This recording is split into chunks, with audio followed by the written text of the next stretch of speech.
বাঙালিকে চেনা যায় রসগোল্লা দিয়ে। 1868 নাগাদ রসগোল্লা মানে সাকসেসফুলি দোকানে বিক্রি হওয়া শুরু হয়। শালপাতা থেকে বাক্সও প্রথম কেসি দাসই মিষ্টি দিতে শুরু করলো। আমি যদি আজকে নাগপুরে বাংলা মিষ্টি খুঁজি, ওইখানকার একটা মিষ্টির দোকান তো অবশ্যই আছে, কিন্তু মানে কেসি দাস কেন নয়? তাই যদি হয় তো প্রথম কেসি দাসই বাংলার বাইরে গেছে 1972। কাউ মিল্ক বলে বেশিরভাগ বাফেলো মিল্ক চালিয়ে দেওয়া হয়। তাহলে শুধুই মিষ্টিকে কেন অ্যাটাক করা হচ্ছে? এই যে পাড়ায় পাড়ায় 100 টাকা করে বিরিয়ানি বিক্রি হচ্ছে, তার পেছনে কেন যাচ্ছে না? তাতেই যদি হতো তাহলে 100 টাকার বিরিয়ানি সেটা কিসের মাংস দিয়ে তৈরি কিন্তু কেউ দেখছে না, তো রমরমিয়ে চলছে। অত মিষ্টির দোকান এখন নেই। মিষ্টি খেলেই সুগার হবে বা ডায়াবেটিস হবে এর মানে নেই। তা এইরকম মিষ্টির ব্যবসার পেছনে কিন্তু চিরকালই একটা না কিছু target, we are a very soft target বলতে গেলে। তখন ওনার একটু আর্থিক অবস্থাও অতটা আর্থিক সচ্ছল ছিলেন না। ধর্মতলা কেসি দাসের মানে ওটাকেই আমাদের কলকাতায় ফার্স্ট ক্যাফে বলা যেতে পারে আর কি। মানে আড্ডা স্থল, বড় বড় সাহিত্যিকরাও যেত, সবাই মানে বিরাট লোকেরা গিয়ে আড্ডা মারত। আমাদের ওপরে যে মেজানাইন ফ্লোরটা ছিল সেটা দেখছি একটা পিক আপ জয়েন্টে পরিণত হয়েছে। আমরা কোনোদিনই শাড়িতে যাইনি।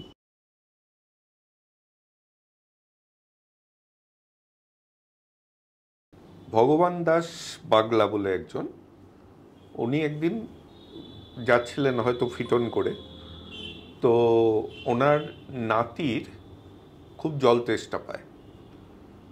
তো তখনকার দিনে আমাদের তো একটা এখনও আছে যে আমাদের বাঙালি বাড়িতে কেউ জল চাইলে সাধারণত একটা মিষ্টির সাথে জল দেওয়া হয়। তো একটা মিষ্টির দোকানেই গিয়ে উনি নাতির জন্য জল চান, তো জলের সাথে একটা মিষ্টান্ন দেওয়া হয়। সেই মিষ্টান্নটা খেয়ে নাতির খুব ভাল লাগে। তো নাতি যখন গিয়ে দোকানে এক গ্লাস জল চায়, গ্লাসে চেয়েছিল কিনা জানি না, কিন্তু জল চাইতে তাকে একটা মিষ্টান্ন দেওয়া হয়, একটা গোলাকৃতি, আর জলটা দেওয়া হয়। ওই নতুন জিনিসটাকে নাতির খুব ভাল লাগে। তখন সে দাদুর কাছে এসে বলে, এই দেখো একটা নতুন ধরনের মিষ্টি। উনি তখন সেটা খেয়ে ওনারও দারুণ লাগে। তো খোঁজ নিয়ে দেখা গেল এই মিষ্টান্নটা তৈরি করেছে একজন যার নাম নবীনচন্দ্র দাস, এবং সেইখান থেকে রসগোল্লার শুরু। তারপর নবীনচন্দ্র দাসের দোকান হয়, সেখান থেকে ভগবান দাস বাগলাও হয়তো একটু পৃষ্ঠপোষকতা করেছিলেন, করে রসগোল্লার আজকে বাঙালির রমরমা, বাঙালিকে চেনা যায় রসগোল্লা দিয়ে। গল্পটা পড়েছি অনেক জায়গায়, সত্যি কিনা জানি না, আজকে জানবো। এবার আসি 50 বছর এগিয়ে। ওই ফ্যামিলিরই আর একজন, যিনি রসগোল্লা তো চলছিলই, এবার তার সাথে এক তরল পদার্থ মিষ্টান আরও মিষ্টি বাড়িয়ে রসমালাই বলে একটা জিনিস তৈরি করে। আপনারা যারা খেয়ে থাকবেন তারা জানবেন রসমালাই জিনিসটা কি। আরেক জেনারেশন এগোই, রসগোল্লা ক্যানে ভরা হয়, রসগোল্লা বিদেশ পাড়ি দেয়। এইরকম জেনারেশনের পর জেনারেশন আমাদের বাঙালি মিষ্টিকে জগতের সামনে নিয়ে এসেছে যেই পরিবার, আজ তাদেরই একজনের সাথে বসেছি। তার নাম ধীমান দাস। তিনি এখন কেসি দাসের এক্সিকিউটিভ ডিরেক্টর। নমস্কার। নমস্কার। তো এই যে গল্পটা বললাম, এটা তো লোকের মুখে শুনেছি। হ্যাঁ, তো গল্পটা কি সত্যি? হ্যাঁ, গল্পটা একেবারেই সত্যি। ভগবান দাস বাগলা, ওনার ছেলেরই জল তেষ্টা পায়। যদিও তার বেশ কিছু আগেই রসগোল্লা তৈরি হয়ে গেছিলো, তাও অনেক কষ্ট করে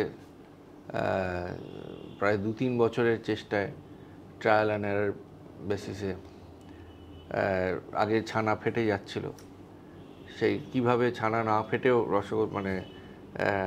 মানে বাইন্ডার না দিয়েও যাতে রসগোল্লা থাকে, গোল থাকে, স্পঞ্জি হয়, সে তার অনেক কাঠখড় পোড়ানো তখনকার দিনে করে তারপর আলটিমেটলি 1868 নাগাদ রসগোল্লা মানে সাকসেসফুলি দোকানে বিক্রি হওয়া শুরু হয়। কিন্তু প্রথম দিকে সবাই ওই টেস্ট করেই চলে যেতেন, ফ্রিতেই টেস্ট করতেন। খুব একটা মানে বাণিজ্যিকভাবে তখন রসগোল্লার সেভাবে পপুলারিটি হয়নি। এই ভাগবান দাস বাগলাই প্রথম এই মারওয়াড়ি কমিউনিটির মাধ্যমেই কিন্তু রসগোল্লার পপুলারিটি করেন। তো সেইখান থেকে কমল কুমার মজুমদার বলতে শুরু করলো বাগবাজারের নবীন দাস রসগোল্লার কলম্বাস।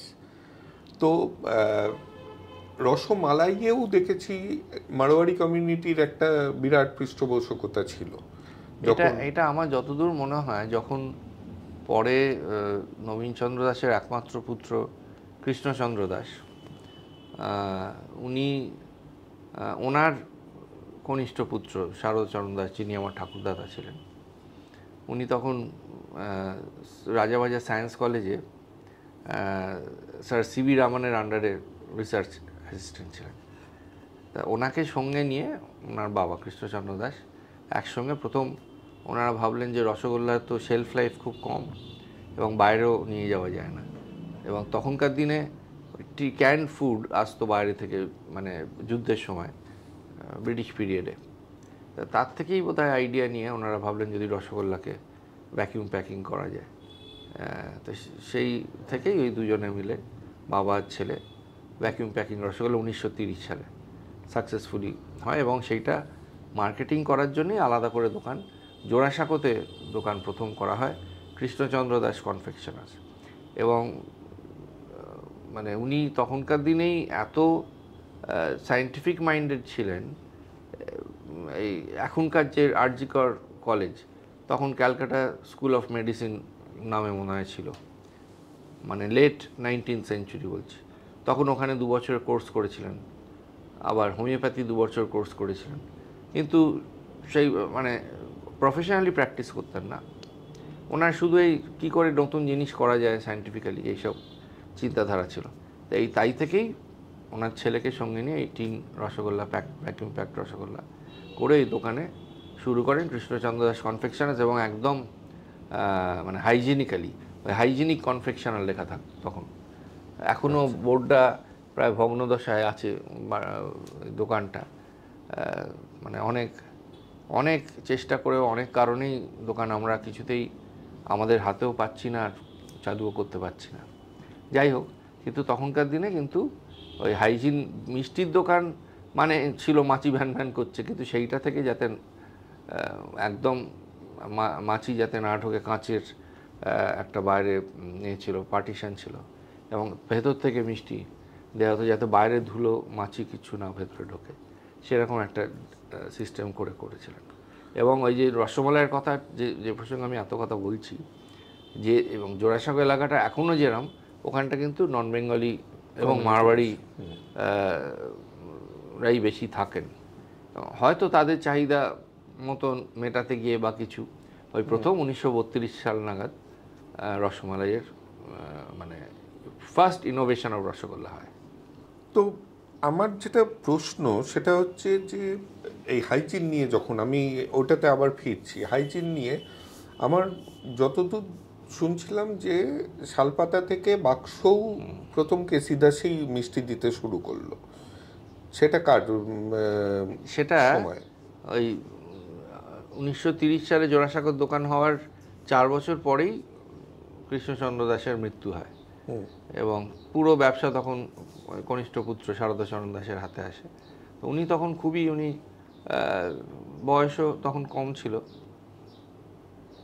খুবই অ্যাক্টিভ, আর সাংঘাতিক একটা বিজনেস অ্যাকিউমেন্ট। ধর্মতলার মোড়ে একটা ট্রান্সপোর্টের দোকান মানে ব্যবসা ছিল, সেইটাকে উনি টেক ওভার করেন, ট্রান্সপোর্টের ব্যবসা। উনি ভেবেছিলেন যে ট্রান্সপোর্টের ব্যবসা করবেন। তারপর সেখান থেকে হঠাৎ ওনার মনে হলো যে ওইখানেই, তখন তো বিদেশিরা বেশি ওই এলাকায়, ইউরোপিয়ানরা ঘোরাঘুরি করতো, এবং সামনেই বোধহয় ফারপো খুব তখন বিখ্যাত কেক শপ এবং রেস্টুরেন্ট বোধহয় মানে রমরমা করে চলছে। তো ওনার মনে হলো যে কেন একটা মিষ্টির দোকান ওইভাবে যাবে না, একটা আকর্ষণ থাকবে না, বিদেশিদেরও আকর্ষণ থাকবে না মিষ্টির দোকানের উপর। তা সেই থেকেই ওই ওই ওটাকেই মিষ্টির দোকান করলেন, এবং শুধু দোকান ওটা রেস্টুরেন্ট একটা অ্যাটমসফিয়ার দিলেন, যে ওয়েটাররা সার্ভ করছে ইউনিফর্ম পরে। এই তখনকার দিনে ভাবাই জানে যে মিষ্টির দোকান এরকম হতে পারে, এবং তাতেই ওই ছোট করে কেসি দাস করে দেওয়া হলো, কৃষ্ণচন্দ্র দাস কনফেকশন। ওটাই আমার কথা হচ্ছিল যে কেসি দাসের, ধর্মতলার কেসি দাসের, মানে ওটাকেই আমাদের কলকাতায় ফার্স্ট ক্যাফে বলা যেতে পারে আর কি। মানে আড্ডা স্থল, বড় বড় সাহিত্যিকরাও যেত, সবাই মানে বিরাট লোকেরা গিয়ে আড্ডা মারতো, এবং শারদাবাবু শুনেছি এটাকে খুব উৎসাহও দিতেন, ওখানে লোকজন যেত। তো আমি বলি, ওই যখন এই কথাটা উঠলো আমাদের দোকানের, আমি তখন শুনেছি একটা কর্নার ছিল, সাহিত্যিকদের একটা কর্নার ছিল, আবার যারা খবরের কাগজের লিখতেন, হ্যাঁ, তাদের একটা কর্নার ছিল। এটা আমি সঞ্জীববাবুর মুখ থেকে শুনেছি, শ্রী সঞ্জীব চট্টোপাধ্যায় লেখক, ওনার মুখ থেকে, যে ওনারা সব আনন্দবাজারে কাজ করতেন। বিমল কর ওনাকে নাকি প্রথম নিয়ে গিয়ে, ওই বিমল কর, সঞ্জীববাবু, ওনাদের একটা আড্ডা হতো। আবার যারা নাটক করতেন, হ্যাঁ, জ্ঞানেশবাবু, জ্ঞানেশ মুখার্জি, ওনাদের একটা টিম ছিল, তাদের একটা কর্নার ছিল, এবং সেই কর্নারটা একেবারে ওনাদের ওই জায়গায় কেউ বসাও চলবে না, একটা অধিকারের মতন যেন হয়ে গেছিলো। এবং আমরা সেটা ডেলি প্যাসেঞ্জারদের যেরকম সিট দখল করার ব্যাপার থাকে, তা সেইটা আবার মানে দাদামণি আর কি, আমি দাদামণি, আমরা ছোটোবেলা থেকে আমরা ভাই বোনেরা বলতাম, তা দাদামণি সেটাকে উৎসাহ দিতেন, কারণ উনি নিজে ভীষণ আর্টিস্টদের প্রমোট করেছেন, মিউজিশিয়ানদের, গান বাজনায় খুব, আর্ট কালচারকে ভীষণ উনি প্রমোট করতেন।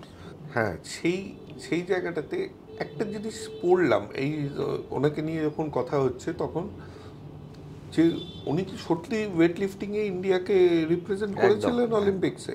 ওয়েট লিফটিংয়ের বলতে উনি নিজে মানে স্পোর্টসে ওনার ভীষণ কি বলবো, একটা মানে ছোট থেকেই একটা উৎসাহ ছিল, ন্যাক ছিল, কারণ আমাদের বাড়ির খুব কাছেই গঙ্গা। তো উনি, আমি শুনেছি নাকি ডুব সাঁতার দিয়ে গঙ্গা এপার ওপার করতে পারতেন, ওনার এতটাই দম ছিল, বিরাট লম্বা ছিলেন, 6 ফুটের ওপর হাইট ছিল, চিপচিপে চেহারা। আর এবং তারপর উনি একটা ক্লাব তৈরি করলেন, বাগবাজার ইউনাইটেড ক্লাব বলে, সুইমিংয়ে, এবং তাতে তখনকার দিনে গভর্নরকে এনে তার সুইমিং কম্পিটিশান হয়েছিল বাগবাজার ঘাটে। তারও একটা ছবি আমি দেখেছি, বাবা দেখেছে, যে মেড়াপ বেঁধে গভর্নরকে আনিয়ে তখনকার দিনে হয়েছিল। তা যাই হোক, সব স্পোর্টসে যেহেতু ওনার উৎসাহ ছিল, বাগবাজারের, আমাদের এখানেই বাগবাজার জিমনেসিয়াম ক্লাব এখনও আছে, তখন খুবই তার একটা প্রতিপত্তি ছিল। তা উনি ক্লাবের একজন মানে খুবই দক্ষ কর্মকর্তা হিসেবে উনি অ্যাজ টিম ম্যানেজার ওই ক্লাব থেকেই ওয়েট লিফটিং টিমকে নিয়ে দুবার উনি অলিম্পিকে হ্যাঁ রিপ্রেজেন্ট করেন। আচ্ছা, তো কারণ মানে স্কলার তো নিশ্চয়ই বিরাট ফিজিক্স নিয়ে তো ছিলেই, তারপরে ব্যবসা, তার সাথে ওয়েট লিফটিং, মানে আর কোনো দিক বাদ যায়নি আর কি। তো ও তার সঙ্গে মিউজিক, দারুণ ভায়োলিন বাজাতেন, এবং আমি আমার বাবা জ্যাঠাদের মুখ থেকে শুনেছি তাদের শেখাতে গিয়ে প্রায় তাদের উত্তম মধ্যম খেতে হয়েছে, ভীষণ রাজভারী রাগী। আমরা তো ছোটোবেলায় একদম তটস্থ থাকতাম, ভয়, একেবারে সাংঘাতিক পার্সোনালিটি ছিল ওনার। এবার আরেকটা কানেকশন ফ্যামিলির আমি এক জায়গায় পড়তে আসছিল, সেটা হচ্ছে, এবং কারণ মিউজিক নিয়ে কথা হচ্ছে বলে, ভোলা ময়রার কানেকশন। তো সেই কানেকশনটা এই ফ্যামিলিতে কিভাবে ঢুকছে? সেটা ঢুকেছে, ওই ভোলা ময়রার নাতনি ছিলেন ক্ষীরোদমণি দেবী, ওনার সঙ্গে নবীনচন্দ্র দাসের বিয়ে হয়। অবশ্য ভোলা ময়রাকে কেউই তখন দেখেনি, ভোলা ময়রা মারা গেছিলেন তখন, তারপরে। কারণ মানে লোককথায় হচ্ছে এই ফ্যামিলিতে তারপর থেকেই মিউজিকের প্রতি এত, কারণ উনিও তো মিউজিকের ওই দিকে ছিলেন, বলছে ওই ট্যালেন্টটা ওই দিক থেকে এসছে। এখন সেটা তো প্রমাণ করা যাবে না কোন জিন কোথা থেকে আসে। না, আমি আমার সেটা হতেও পারে তারপরে, কিন্তু তার আগেও নবীনচন্দ্র দাসেরও কিন্তু ফ্যামিলিতে খুবই গান বাজনা ছিল, তাই ভীষণ গান বাজনার চল ছিল। আমি শুনেছি ওনার যারা জার্তুতো ভাই দাদারা ছিলেন, তারাও খুব ভালো চেলো বাজাতেন। এবং তখন লন্ডনের ফিলহারমোনিক অর্কেস্ট্রা থেকেও নাকি অফার এসেছিল যে বিদেশে তাদের নিয়ে যাওয়ার জন্য, আমি শুনেছি, কিন্তু তখন যাননি। এবং নবীন দাসের মধ্যেও গান বাজনা, ওনার মধ্যে খুব, উনি কীর্তন ভালোবাসতেন। ওনার দুটোই শখ ছিল, এক হচ্ছে এই মিষ্টি তৈরি করা আর গান বাজনা। ওই সারা রাত্রির ধরে কীর্তন হতো সেইখানে, সেই সভায় উনি বসে থাকতেন। তো প্রসঙ্গত জিজ্ঞাসা করি, এই যে বায়োপিকটা তৈরি হয়েছিল কিছুদিন আগে, এখন প্রত্যেকটা বায়োপিকে আমি বুঝতে পারছি একটু ড্রামাটাইজেশন দিতে হবে, এবং প্রত্যেকটা বায়োপিককে তো, আমার কথা হচ্ছে তাহলে বায়োপিক কেন, biopic should be like an documentary. যে ওই যে সব কিছুতে একটা প্রেম ঘটিত একটা টেনশন দেখানোর, সেই এইটা কি সত্যি ছিল নাকি? এটা নয়, এটা ওই ওরা মিষ্টি প্রেমের গল্প করতে গিয়ে, একটি মিষ্টি প্রেমের গল্প টাইপের করতে গিয়ে ওটা করেছিল, কিন্তু একদমই নয়। ক্ষীরোদমণি দেবী মানে শুনেছি প্রচণ্ড রাজভারী মহিলা ছিলেন, হ্যাঁ, সবাই ভয় পেত ওনাকে, এবং যত টাকা পয়সা নাকি ওনার মানে হাতে থাকতো, যে কারণ নবীন দাস নাকি ভীষণ দান ধ্যান করতে ভালোবাসতেন। উনি অত ব্যবসা বুঝতেন না, যা রোজগার হতো উনি নাকি বেশি দান ধ্যান করতেন, যে জন্যে মানে ওনাকেও টাকা নিতে গেলে শুনেছি যে ওই ক্ষীরোদমণি দেবীর থেকে নিতে হতো। এবং আজকে সত্যি কথা বলতে, আজকে যে এই বাড়িটায় বসে আছি আমরা, এটাও কিন্তু ওনার ক্ষীরোদমণি দেবীরই উদ্যোগ নিয়ে এই বাড়ি করা, মানে নবীন দাসের মৃত্যুর পর তারপরে এই বাড়ি হয়েছে। আচ্ছা, আরেকটা এন্টিটি তো আছে নবীনচন্দ্র দাস বলেও মিষ্টির আউটলেট আছে, হ্যাঁ, সেইটা তাহলে সেই ইকুয়েশনটা কিরকম ভাবে? হ্যাঁ, নবীনচন্দ্র দাসের যে অরিজিনাল দোকান, যে আমাদের এই বাড়ির নিচে যেটা অরিজিনাল ছিল, সেটা তো 1965-এ যখন মিল্ক ট্রেড কন্ট্রোল অর্ডার হলো গভর্নমেন্ট অফ ওয়েস্ট বেঙ্গলের, তখন রাতারাতি সব কলকাতার মিষ্টির দোকান তো বন্ধ করে দিল গভর্নমেন্ট। সেই থেকেই এই দোকানও বন্ধ।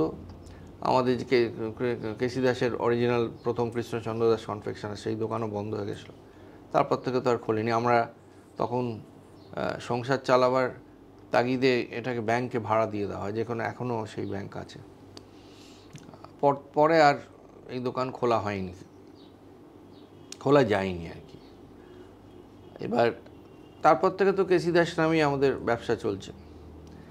এবার 1985-86 নাগাদ আমার বাবা ধীরেন্দ্রনাথ দাস, বাবার তখন মনে হলো যে না, একটা যেটা আমাদের আসল রুট, তার নামকে একটু বাঁচিয়ে রাখা দরকার, যে কোনোভাবেই হোক, বড় ছোট।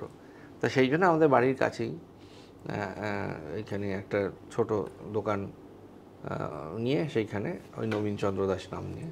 কিন্তু মিষ্টি, আমাদের যা মিষ্টি, হ্যাঁ, আমাদের যা মিষ্টি সবই একই মিষ্টি। তো বাবা তখন একটা অন্য এগ্রিমেন্টে করেছিলেন, তো এখন আপাতত সেটা কেসি দাসের এতেই, মানে ম্যানেজমেন্টেই চলে। আচ্ছা, আর এগোনোর আগে আমাদের এই সেশনগুলো করার জন্য কয়েকজন তো পৃষ্ঠপোষক লাগে। তার মধ্যে একজন বন্ধু, তারা এসেনশিয়াল অয়েল বেসড প্রোডাক্ট তৈরি করে। তো তারা কিছু গিফট পাঠায়, তো এটা পাঠিয়েছে, ওদের নাম Manipura Ayurveda. Thank you so much, thank you so much. এর মধ্যে মনে হয় আমার এটা মনে হয় বডি ওয়াশ আছে, আর একটা রুম ফ্রেশনার, অনেক ধরনের দেখছিলাম, খুব ভালো। Thank you so much. এবার আসি যে জিআই ট্যাগ নিয়ে। রসগোল্লা তো এই ফ্যামিলির, কোথাও গিয়ে বাঙালির হয়ে গেছে। আমরা যেটা করি না সেটা পেটেন্ট করি না,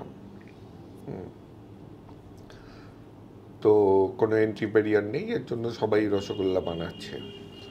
জিআই ট্যাগটার সময় কতখানি ইনভলভমেন্ট ছিল এই ফ্যামিলির?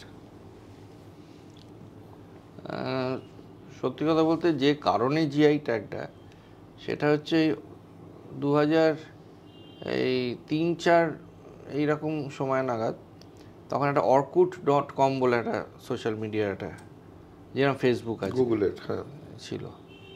তা সেইখানেই এই মানে উড়িষ্যাবাসীরা ক্লেম করছিল যে রসগোল্লা আমাদের প্রথম উড়িষ্যায় তৈরি হয়েছে, জগন্নাথ দেবের ভোগে দেওয়া হয়, এই হয়ে হ্যান হয়। এবার আমাকে কয়েকজন বলতে, আমি তখন সিঙ্গেল হ্যান্ডেডলি তখন ফাইট করতাম অর্কুটে। কিন্তু যখনই কিছু ডকুমেন্ট চাওয়া হতো, কিছুই দেখাতে পারছে না, শুধুই মুখেই দাবি করে যাচ্ছে। তা আমরা বলতাম যে না, তুমি ডকুমেন্ট দেখাও।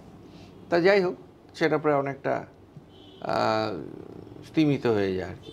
তো সেখানে এবার পরে এই নিম আর বাসমতির জিআই নিয়ে তখন আমেরিকার বোধহয় অ্যাপ্লাই করেছিল, নিম আর বাসমতি জিআই যে ওদের প্রোডাক্ট, সেই নিয়ে বোধহয় ভারত সরকারের সঙ্গে অনেক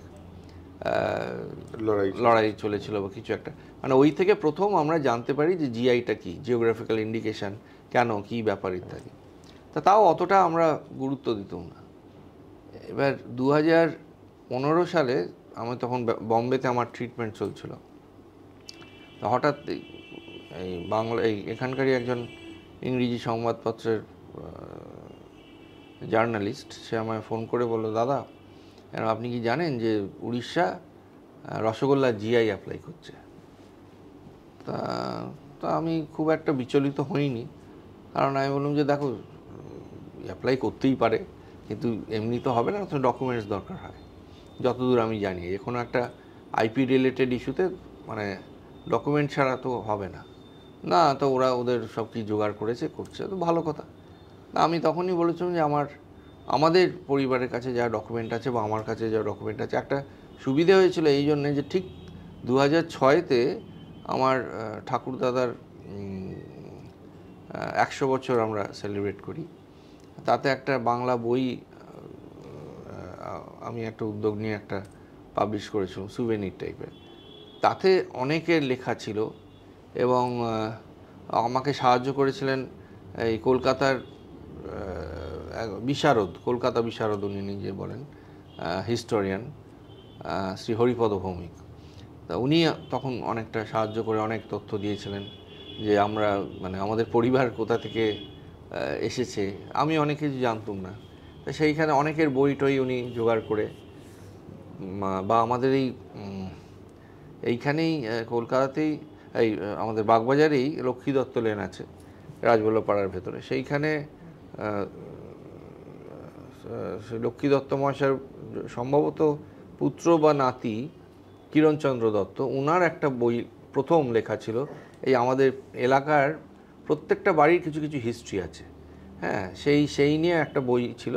তাতে কিন্তু নবীন দাস সম্বন্ধে অনেক কিছু লেখা ছিল, কৃষ্ণচন্দ্র দাস সম্বন্ধে আমরা কিন্তু ওইখান থেকে অনেক কিছু জানতে পারি। পরবর্তীকালে আবার ধন্যবাগবাজার বলে একটা বই বেরোয়, বেশ প্রায় 1200 পাতার মতন, সেইটাই কিন্তু হরিপদবাবু অনেকটা তাতে উদ্যোগ নিয়েছিলেন। ওনার ভূমিকা অনেকের বাড়িতে গিয়ে গিয়ে তথ্য সংগ্রহ করে লিখেছিলেন। তাতে কিন্তু অনেকটা আমরা বেনিফিটেড হয়েছিলাম এই ডকুমেন্টেশনের ক্ষেত্রে। তা যাই হোক, মোটামুটি রেডি ছিল বলেই আমি অত জোর গলায় বলেছিলাম যে না, আমার কাছে সবই আছে, আমি মুখ্যমন্ত্রীর সঙ্গে যোগাযোগ করবো। এবং তখন আমাদের মাননীয় মুখ্যমন্ত্রী খুবই বাঙালি বাঁচিয়ে রাখার জন্য উদ্যোগী, আমরা জানি এখনও তাই, বাঙালি আনাকে নিয়ে। এবং আমার দৃঢ় বিশ্বাস ছিল যে উনি নিশ্চয়ই আমাদের সহযোগিতা করবেন। যেরকম একটা ব্যাপার, যেখানে একটা প্রেস্টিজ ইস্যু হয়ে গেছে বাঙালির, কেননা রসগোল্লা তো একদম বাঙালির সেন্টিমেন্টের সঙ্গে জড়িত। সেই জন্যে আমি একদম বদ্ধ ধারণা ছিল যে উনি সাহায্য করবেন। তা এই লেখাটা, এটা ছিল জুন মাসে, আমার কাছ থেকে উনি জেনে ওটা পাবলিশ হয়েছিল খুব বড় করে জুলাই মাসে ফার্স্ট উইকে, যত সম্ভবত 3 জুলাই 2015-এ। ওই সময় উনি কিন্তু বিদেশে ছিলেন মুখ্যমন্ত্রী, কোনো একটা বিজনেস পারপাসে একটা ট্যুরে গেছিলেন সব বিজনেসম্যানদের নিয়ে। তো উনি 6 জুলাই ফিরেছেন। সেই দিনই দুপুরবেলায় আমার অফিসে কলকাতায় ফোন এসছে যে মুখ্যমন্ত্রী দপ্তর থেকে ফোন করছি, আমরা আপনাদের কাছে যা ডকুমেন্টস আছে যদি আপনারা আমাদের দেন, আপনাদের কোনো খরচা করতে হবে না, আমরাই সব ডকুমেন্টেশন করে আমরা অ্যাপ্লাই করব। তা আমাকে সঙ্গে সঙ্গে যোগাযোগ করা হয়, বা অফিস থেকে বম্বেতে যোগাযোগ করে। তো সঙ্গে সঙ্গে তখন আবার যাদের যাদের যোগাযোগ করতে হবে আমি আবার সব ওই ফোনেই তখন হচ্ছে। তো তারপরেই আমাদের পশ্চিমবঙ্গ সরকারের বিজ্ঞান ও প্রযুক্তি দপ্তর, যেটা সায়েন্স অ্যান্ড টেকনোলজি ডিপার্টমেন্ট, সেখানকার ডক্টর মহুয়া হোম চৌধুরী, ওনাকেই বোধহয় নোডাল অফিসার করা হলো তখন। তো ওনার সঙ্গে তখন থেকেই আমার প্রায় ফোনে কথাবার্তা, কি দরকার লাগবে না লাগবে আমাকে জানাচ্ছিলেন। এবং তখন আমি আমার বাবাকেই বলি যে তুমি, যেহেতু আমি কলকাতায় নেই, বাবা তখন গিয়ে ওনাদের সঙ্গে একবার দুবার মিটিং করেছিলেন। সঙ্গে আমার দাদাও তখন গেছিলেন, শ্রী সঞ্জয় দাস। তারপরে মানে অ্যাপ্লিকেশনের জন্য সব জিনিসপত্র জোগাড় করা শুরু হলো আর কি। এবং হরিপদবাবু তখন উনি বললেন যে না, আমি একটা কাজ করি, সব যা তথ্য আছে সেটাকে কম্পাইল করে একটা রসগোল্লা নামই একটা বই আমি লিখে ফেলি, সেটাকে আমরা তাড়াতাড়ি করে পাবলিশ করি, ওইটার বেসিসে অনেকটা আমরা এগোতে পারবো। তাই সেইটা আমরা যোগাযোগ করে এবং এই বাড়িতেই সেটা পাবলিশ করানো হলো সেই বইটা। এবং আমি তখন যতদূর মনে হয় এই সেপ্টেম্বর মাস নাগাদ, এবং সবথেকে মজার ব্যাপার হচ্ছে মুখ্যমন্ত্রী নিজে কনস্ট্যান্টলি এইটার পেছনে লেগেছিলেন এবং দপ্তরে নিজে থেকে উদ্যোগ নিয়ে ফোন করে যে কেন তাড়াতাড়ি করে অ্যাপ্লাই করো, দেরি করো না। এবং তাই জন্য খুব তাড়াহুড়ো করে রেডি করে পুরো জিনিসটা সেপ্টেম্বর মাসে 2015-তে অ্যাপ্লাই করা হয়। করে তারপর যা প্রসেস ওদের হয়, ততদিনে আমি কলকাতায় ফিরে আসি অক্টোবর মাসে। তারপর ওদের সঙ্গে মিটিংয়ে আমি পার্সোনালি তখন প্রেজেন্ট ছিলাম। এবং সেই সময় আমার মনে আছে একটি সমিতি, তখনকার আমাদের একটা সমিতি এখনও আছে, পশ্চিমবঙ্গ মিষ্টান্ন ব্যবসায়ী সমিতি। তো তাদের কাছ থেকে সত্যি কথা বলতে খুব একটা সহযোগিতা অন্যদের কাছ থেকে একদমই পাইনি। হয়তো তাদের মনে হয়েছিল যে এটা হয়তো আমার পার্সোনাল কোনো একটা ইন্টারেস্ট আছে, এটা হয়তো আমরা নিজেরা মানে পেটেন্ট নিয়ে নিচ্ছি। তাই যদি হতো তাহলে নবীন দাস তখনও নিতে পারতেন, তাহলে লোকে সব দোকানের কারিগরদের ডেকে ডেকে, দোকানের মালিকদের ডেকে ডেকে শেখাতেন না যে কী করে রসগোল্লা তৈরি করতে হয়, যেটা সিনেমাতেও দেখানো হয়েছে। ওটা কিন্তু সত্যি ঘটনা। আমার প্রশ্নটা, পরের প্রশ্নটা এর মধ্যেই করে দিই, কারণ এর মধ্যেই হয়তো উত্তরটা লুকিয়ে আছে। যে জিআই ট্যাগ করে জিনিসটা সার্বজনীন হয়ে গেল, তাই তো? সর্বজনীন তো পেটেন্ট করলে নিজের মুনাফা বাড়ত। তাহলে ব্যবসাদার হিসেবে জিআই এর পিছনে এত খাটনি কেন, পেটেন্টের পিছনে নয় কেন? না, পেটেন্ট নিলে তো তখনই নিতে পারতেন। হ্যাঁ, তারপরে না, কিন্তু তারপরে একটা এত বছর চলে গিয়ে অলরেডি একটা জেনারিক একটা প্রোডাক্ট হয়ে গেছে, এক তো পেটেন্ট হতো না, আর দ্বিতীয়ত আমরা পারিবারিকভাবে কোনো মিষ্টি পেটেন্ট নিইনি, আমরা উল্টে সবাইকে ডেকে শেখাই। এটা আমাদের, জানি না, এটা পরিবারের একটা বৈশিষ্ট্য। কারণ নবীন দাস নিজেও করেননি, মানে কোনোভাবেই উনি চেয়েছিলেন যে না, আমাদের সৃষ্টিটা অন্য দোকানের মাধ্যমে আরও পাবলিসিটি পাক। তাহলে রসমালাইয়ের জিআই কেন অ্যাপ্লাই করা হচ্ছে না? রসমালাই জিআইয়ের অ্যাপ্লিকেশন ইজ ইন প্রসেস। ওই বাংলাদেশের যেই কুমিল্লার যেই কন্ট্রাডিকশনটা, না, হ্যাঁ, সেটাকে তো সেখানেও একটা লড়াই তাহলে থেকে যাবে মনে হয় থাকবে। তবে ওটা অতটা মনে হয় না উড়িষ্যার মতন অতটাই হবে, কেননা আমাদের অলরেডি অনেক অ্যাডভার্টিজমেন্টটাই ভাইরাল হয়ে গেছে। রসমালাইয়ের আবিষ্কার, সেটাই ফেসবুক বা কি বলে হোয়াটসঅ্যাপে, সোশ্যাল মিডিয়ায় প্রায়ই দেখা যায় ওটা। আমাদের তখনকার ফোন নাম্বার বিবি কত একটা নাম্বার ছিল 15329, সেটা পর্যন্ত ওখানে দেওয়া আছে ওই দোকানের, জোড়াসাগর দোকানের। 1932 সালে নূতন আবিষ্কার করে রসমালাই, তাই ডকুমেন্টস তো আছে। এবার তারা যদি সত্যি দেখাতে পারে তো নিশ্চয়ই আমরা মেনে নেবো, এটা আমি আগেও বলেছি। আচ্ছা, একটা প্রশ্ন, রসমালাইটা, এবার রসমালাই আসি, রসগোল্লা নিয়ে তো সবাই কথা বলে। তো রসমালাইয়ে মারওয়াড়ির কমিউনিটি রসমালাইকে মোরালেস, বলতে গেলে রসমালাইটা পপুলার হয়েছে মারওয়াড়ি কমিউনিটিকে ধরে। সেইখানে ওদের একটা ক্ষীর ভোগ বলে অলরেডি মিষ্টি সিমিলার ছিল।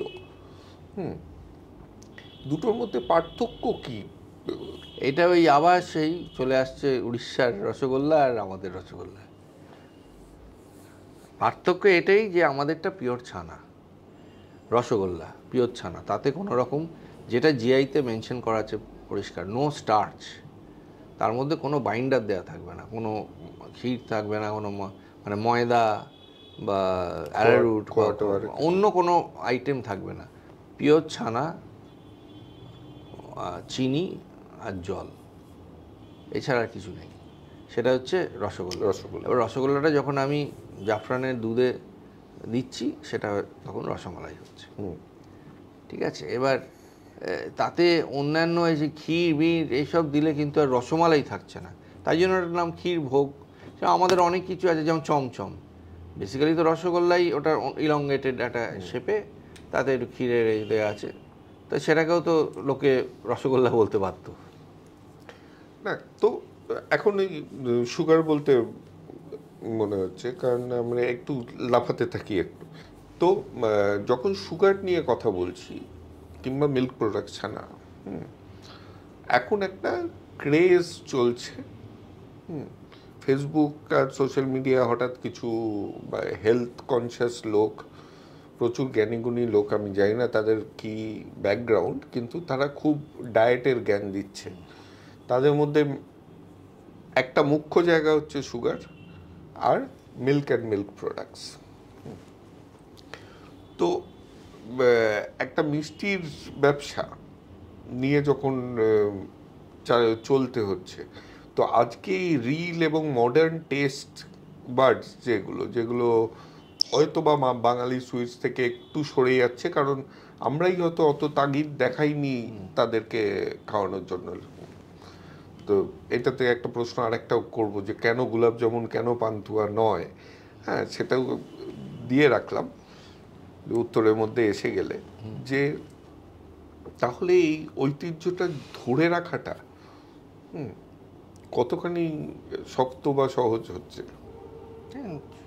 অবশ্যই, তো সব ব্যাপারেই একটা কম্পিটিশান থাকেই, চিরকালই থেকেইছে। আজকে না হয় এই হেলথ কনসিয়াস মানুষ, এর আগে কেক পেস্ট্রি নিয়ে হয়েছে, এর আগে আবার মাঝে খুব উঠেছিল, এগুলো কিছুই না, অনেকটা মিডিয়াও তাতে একটু ইন্ধন যোগায়, তাদেরও তো খবর চাই।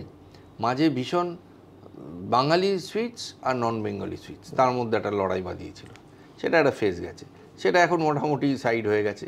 কেননা বাঙালি মিষ্টির টেস্টের কাছে যে যাই বলুক, নন বেঙ্গলি মিষ্টির কোনো মানে ধারে কাছে আসে না। আর আমাদের যা ভ্যারাইটি, টেস্টের ভ্যারাইটি, সেইটা একটা। আর এবার হেলথ কনসিয়াস যদি বলা হয়, তাহলে শুধুই মিষ্টিকে কেন অ্যাটাক করা হচ্ছে? এই যে পাড়ায় পাড়ায় 100 টাকা করে বিরিয়ানি বিক্রি হচ্ছে, তার পেছনে কেন যাচ্ছে না? তাতেই যদি হতো, তাহলে 100 টাকার বিরিয়ানি সেটা কিসের মাংস দিয়ে তৈরি, কিন্তু কেউ দেখছে না, তো রমরমিয়ে চলছে, অত মিষ্টির দোকান এখন নেই। আমি 2015 ট্রিটমেন্টের পর বম্বে থেকে ফিরে এসে 1.5 বছরে কলকাতা দেখছি চেঞ্জ, পাড়ায় পাড়ায় এই বিরিয়ানি ছোট ছোট হয়ে গেছে। 100 তো বেশি, 60 টাকা তো, 60 টাকা তখন 60 টাকায় বিক্রি হতো, এখন হয়তো বেড়ে 100 টাকা, এখনও 90 টাকায় পাওয়া যায়। তো যাই হোক, তো আলু গ্লাইসেমিক ইন্ডেক্স তো সব থেকে বলে, মানে বোঝা যায় যে মানে হেলথের জন্যে যত গ্লাইসেমিক ইন্ডেক্স বেশি তত হেলথের জন্য খারাপ বলা হয়, বা যাদের ডায়াবেটিস আছে। আলুর 93 গ্লাইসেমিক ইন্ডেক্স, চিনি তো তার থেকে অনেক কম, এই 65-70 এরকম হবে চিনির। তাহলে হঠাৎ চিনিকেই কেন অ্যাটাক করা হচ্ছে? আচ্ছা, এটা একটা দিক। আর একটা হচ্ছে, আমাদের মিষ্টি ছানায় একটা নিউট্রিশনাল ভ্যালু আছে, যেটা কেক পেস্ট্রিতে নেই। তাহলে কেক পেস্ট্রিকে কেন বলা হচ্ছে না? তাতে তো যে ওপরে চিনির একটা বুড়ো কোটিং থাকে মাথায়, সেটা তো রসগোল্লার থেকে অনেক বেশি, বা সন্দেশের থেকে অনেক বেশি। তাতে ময়দা থাকছে, ময়দা তো এখন তো গ্লুটেন ফ্রি খাচ্ছে সব, সেবেলা তো দিব্যি হই হই করে কেক পেস্ট্রি সবাই খাচ্ছে, এবং কেউ মিডিয়াও বারণ করছে না, কোনো ডাক্তারও বারণ করছে না। মানে অনেক ডায়াবেটোলজিস্টের কাছে গেলেই প্রথমে বলে না মিষ্টি খাবেন না, বলেন না তো যে না বিরিয়ানি খেও না, আলু আর খেও না, কেক পেস্ট্রি খেও না। তা এরকম অনেক ডায়াবেটোলজিস্ট আছে যারা সত্যিই বোঝেন, তারা কিন্তু বলেন যে না মিষ্টি খেলেই সুগার হবে বা ডায়াবেটিস হবে এর মানে নেই। ডায়াবেটিস হয় অন্য কারণে, টেনশন থেকে, স্ট্রেস থেকে, অনেক কারণ থাকে, স্ট্রেস থেকে। তখন মডারেট লেভেলে মিষ্টি খাওয়া উচিত। হলে খেতে নেই, কিন্তু খেলেই হবে, খেলে হবে তার মানে নেই। কিছু মানুষের কিন্তু মাথায় ঢুকিয়ে দেওয়া হয়েছে মিষ্টি খেও না, মিষ্টি খেও না, মিষ্টি খেও না, মিষ্টি খেলেই ডায়াবেটিস হবে। এটা নয়, এটা একেবারেই নয়। এর জন্য বললাম এটা হচ্ছে রিল মেকারদের ব্যাপার, কারণ তাদের শিক্ষাগত যোগ্যতাটা তো আমরা মাপি না। আমরা তারা যা খুশি ক্যামেরার সামনে এসে বলে দিতে পারে। তো এইখানেই আমি বলছি যে এই কথাগুলো শুনতে খুব ভালো লাগছে, কিন্তু কোনো রকম অর্গানাইজড একটা কাউন্টার ন্যারেটিভ আমরা কিন্তু শুনছি না। যেরকম ওই আমাদের যেরকম আমরা বাঙালি খুব কালচারাল জাতি করে একটা নিজের স্বগর্বে আমরা পুলকিত হই, আস্তে আস্তে সেটা হারিয়ে যাচ্ছে। তেমনই কিন্তু বাংলা মিষ্টান্ন নিয়েও কিন্তু সেই রকমই একটা ওই হচ্ছে, মানে খুব বেশি যে বাংলা মিষ্টি ভালো এর যে প্রচার, এখন তো প্রচারের যুগ, এই প্রচারটা কিন্তু খুব একটা বেশি দেখা যাচ্ছে না। এর মানে নিশ্চয়ই কোনো একটা সংগঠন তৈরি হচ্ছে, তো সেই তারা কি করছে তাহলে? সেইটাই একটা সংগঠন খুব রিসেন্টলি, সত্যি কথা বলতে আমরা 2-3 জনে মিলেই প্রথমে তার উদ্যোগ নিই। এটা কোভিডের সময় হয় প্রথম। এটা শুরু হয়, আমি যেটা আগেও বলছিলাম যে আমাদের একটা সমিতি, অনেক পুরনো সমিতি ছিল, এখনও আছে, এবং যখন এই রসগোল্লার জিআইয়ের জন্য আমরা অ্যাপ্লাই করি, মূলত কেউ আমাদের সাপোর্ট করেনি। কিছু স্যাম্পল চেয়েছিল দোকান থেকে, তাদের আমরা অ্যাপ্রোচ করি, কেউ স্যাম্পল দেয়নি। তারা হয়তো ভেবেছিল যে কিছু টেস্টে ভুলভাল বেরোবে, বা যে কোনো কারণে হোক স্যাম্পল দেয়নি। আমরা যাই হোক তখন দোকানে কিনে নিয়ে সে স্যাম্পল পৌঁছানো হয়েছিল। তখন আমি যেহেতু বম্বেতে ছিলাম, এইখানে ওই মিষ্টান্ন ব্যবসায়ী সমিতির একমাত্র 1-2 জন যারা আমাকে ভীষণভাবে সাপোর্ট করেছিলেন তখন, এক হচ্ছেন শ্রী জগন্নাথ ঘোষ। তার তো আমি বলবো তুলনা হয় না ওই মানুষটির। উনি যেভাবে সব জায়গায় ঘুরে ঘুরে সবাইকে একত্র করে, এবং ওই বললাম দোকান থেকে মিষ্টি, উনি দোকানে ঘুরে ঘুরে মিষ্টি কিনেছিলেন, কিনে গিয়ে দিয়ে এসেছিলেন। আমি ওনাকে চিনি না। উনি হ্যাঁ, শ্রী জগন্নাথ ঘোষ ছিলেন। এখন উনি মানে আমাদের যে নতুন সংগঠন মিষ্টি উদ্যোগের উনি মূল একজন অ্যাডভাইজারি কমিটিতে আছেন, এবং ওনার দোকান ছিল শ্রীগোপাল মিষ্টান্ন ভাণ্ডার, খুবই নামকরা দোকান, স্টার থিয়েটারের উল্টো দিকে।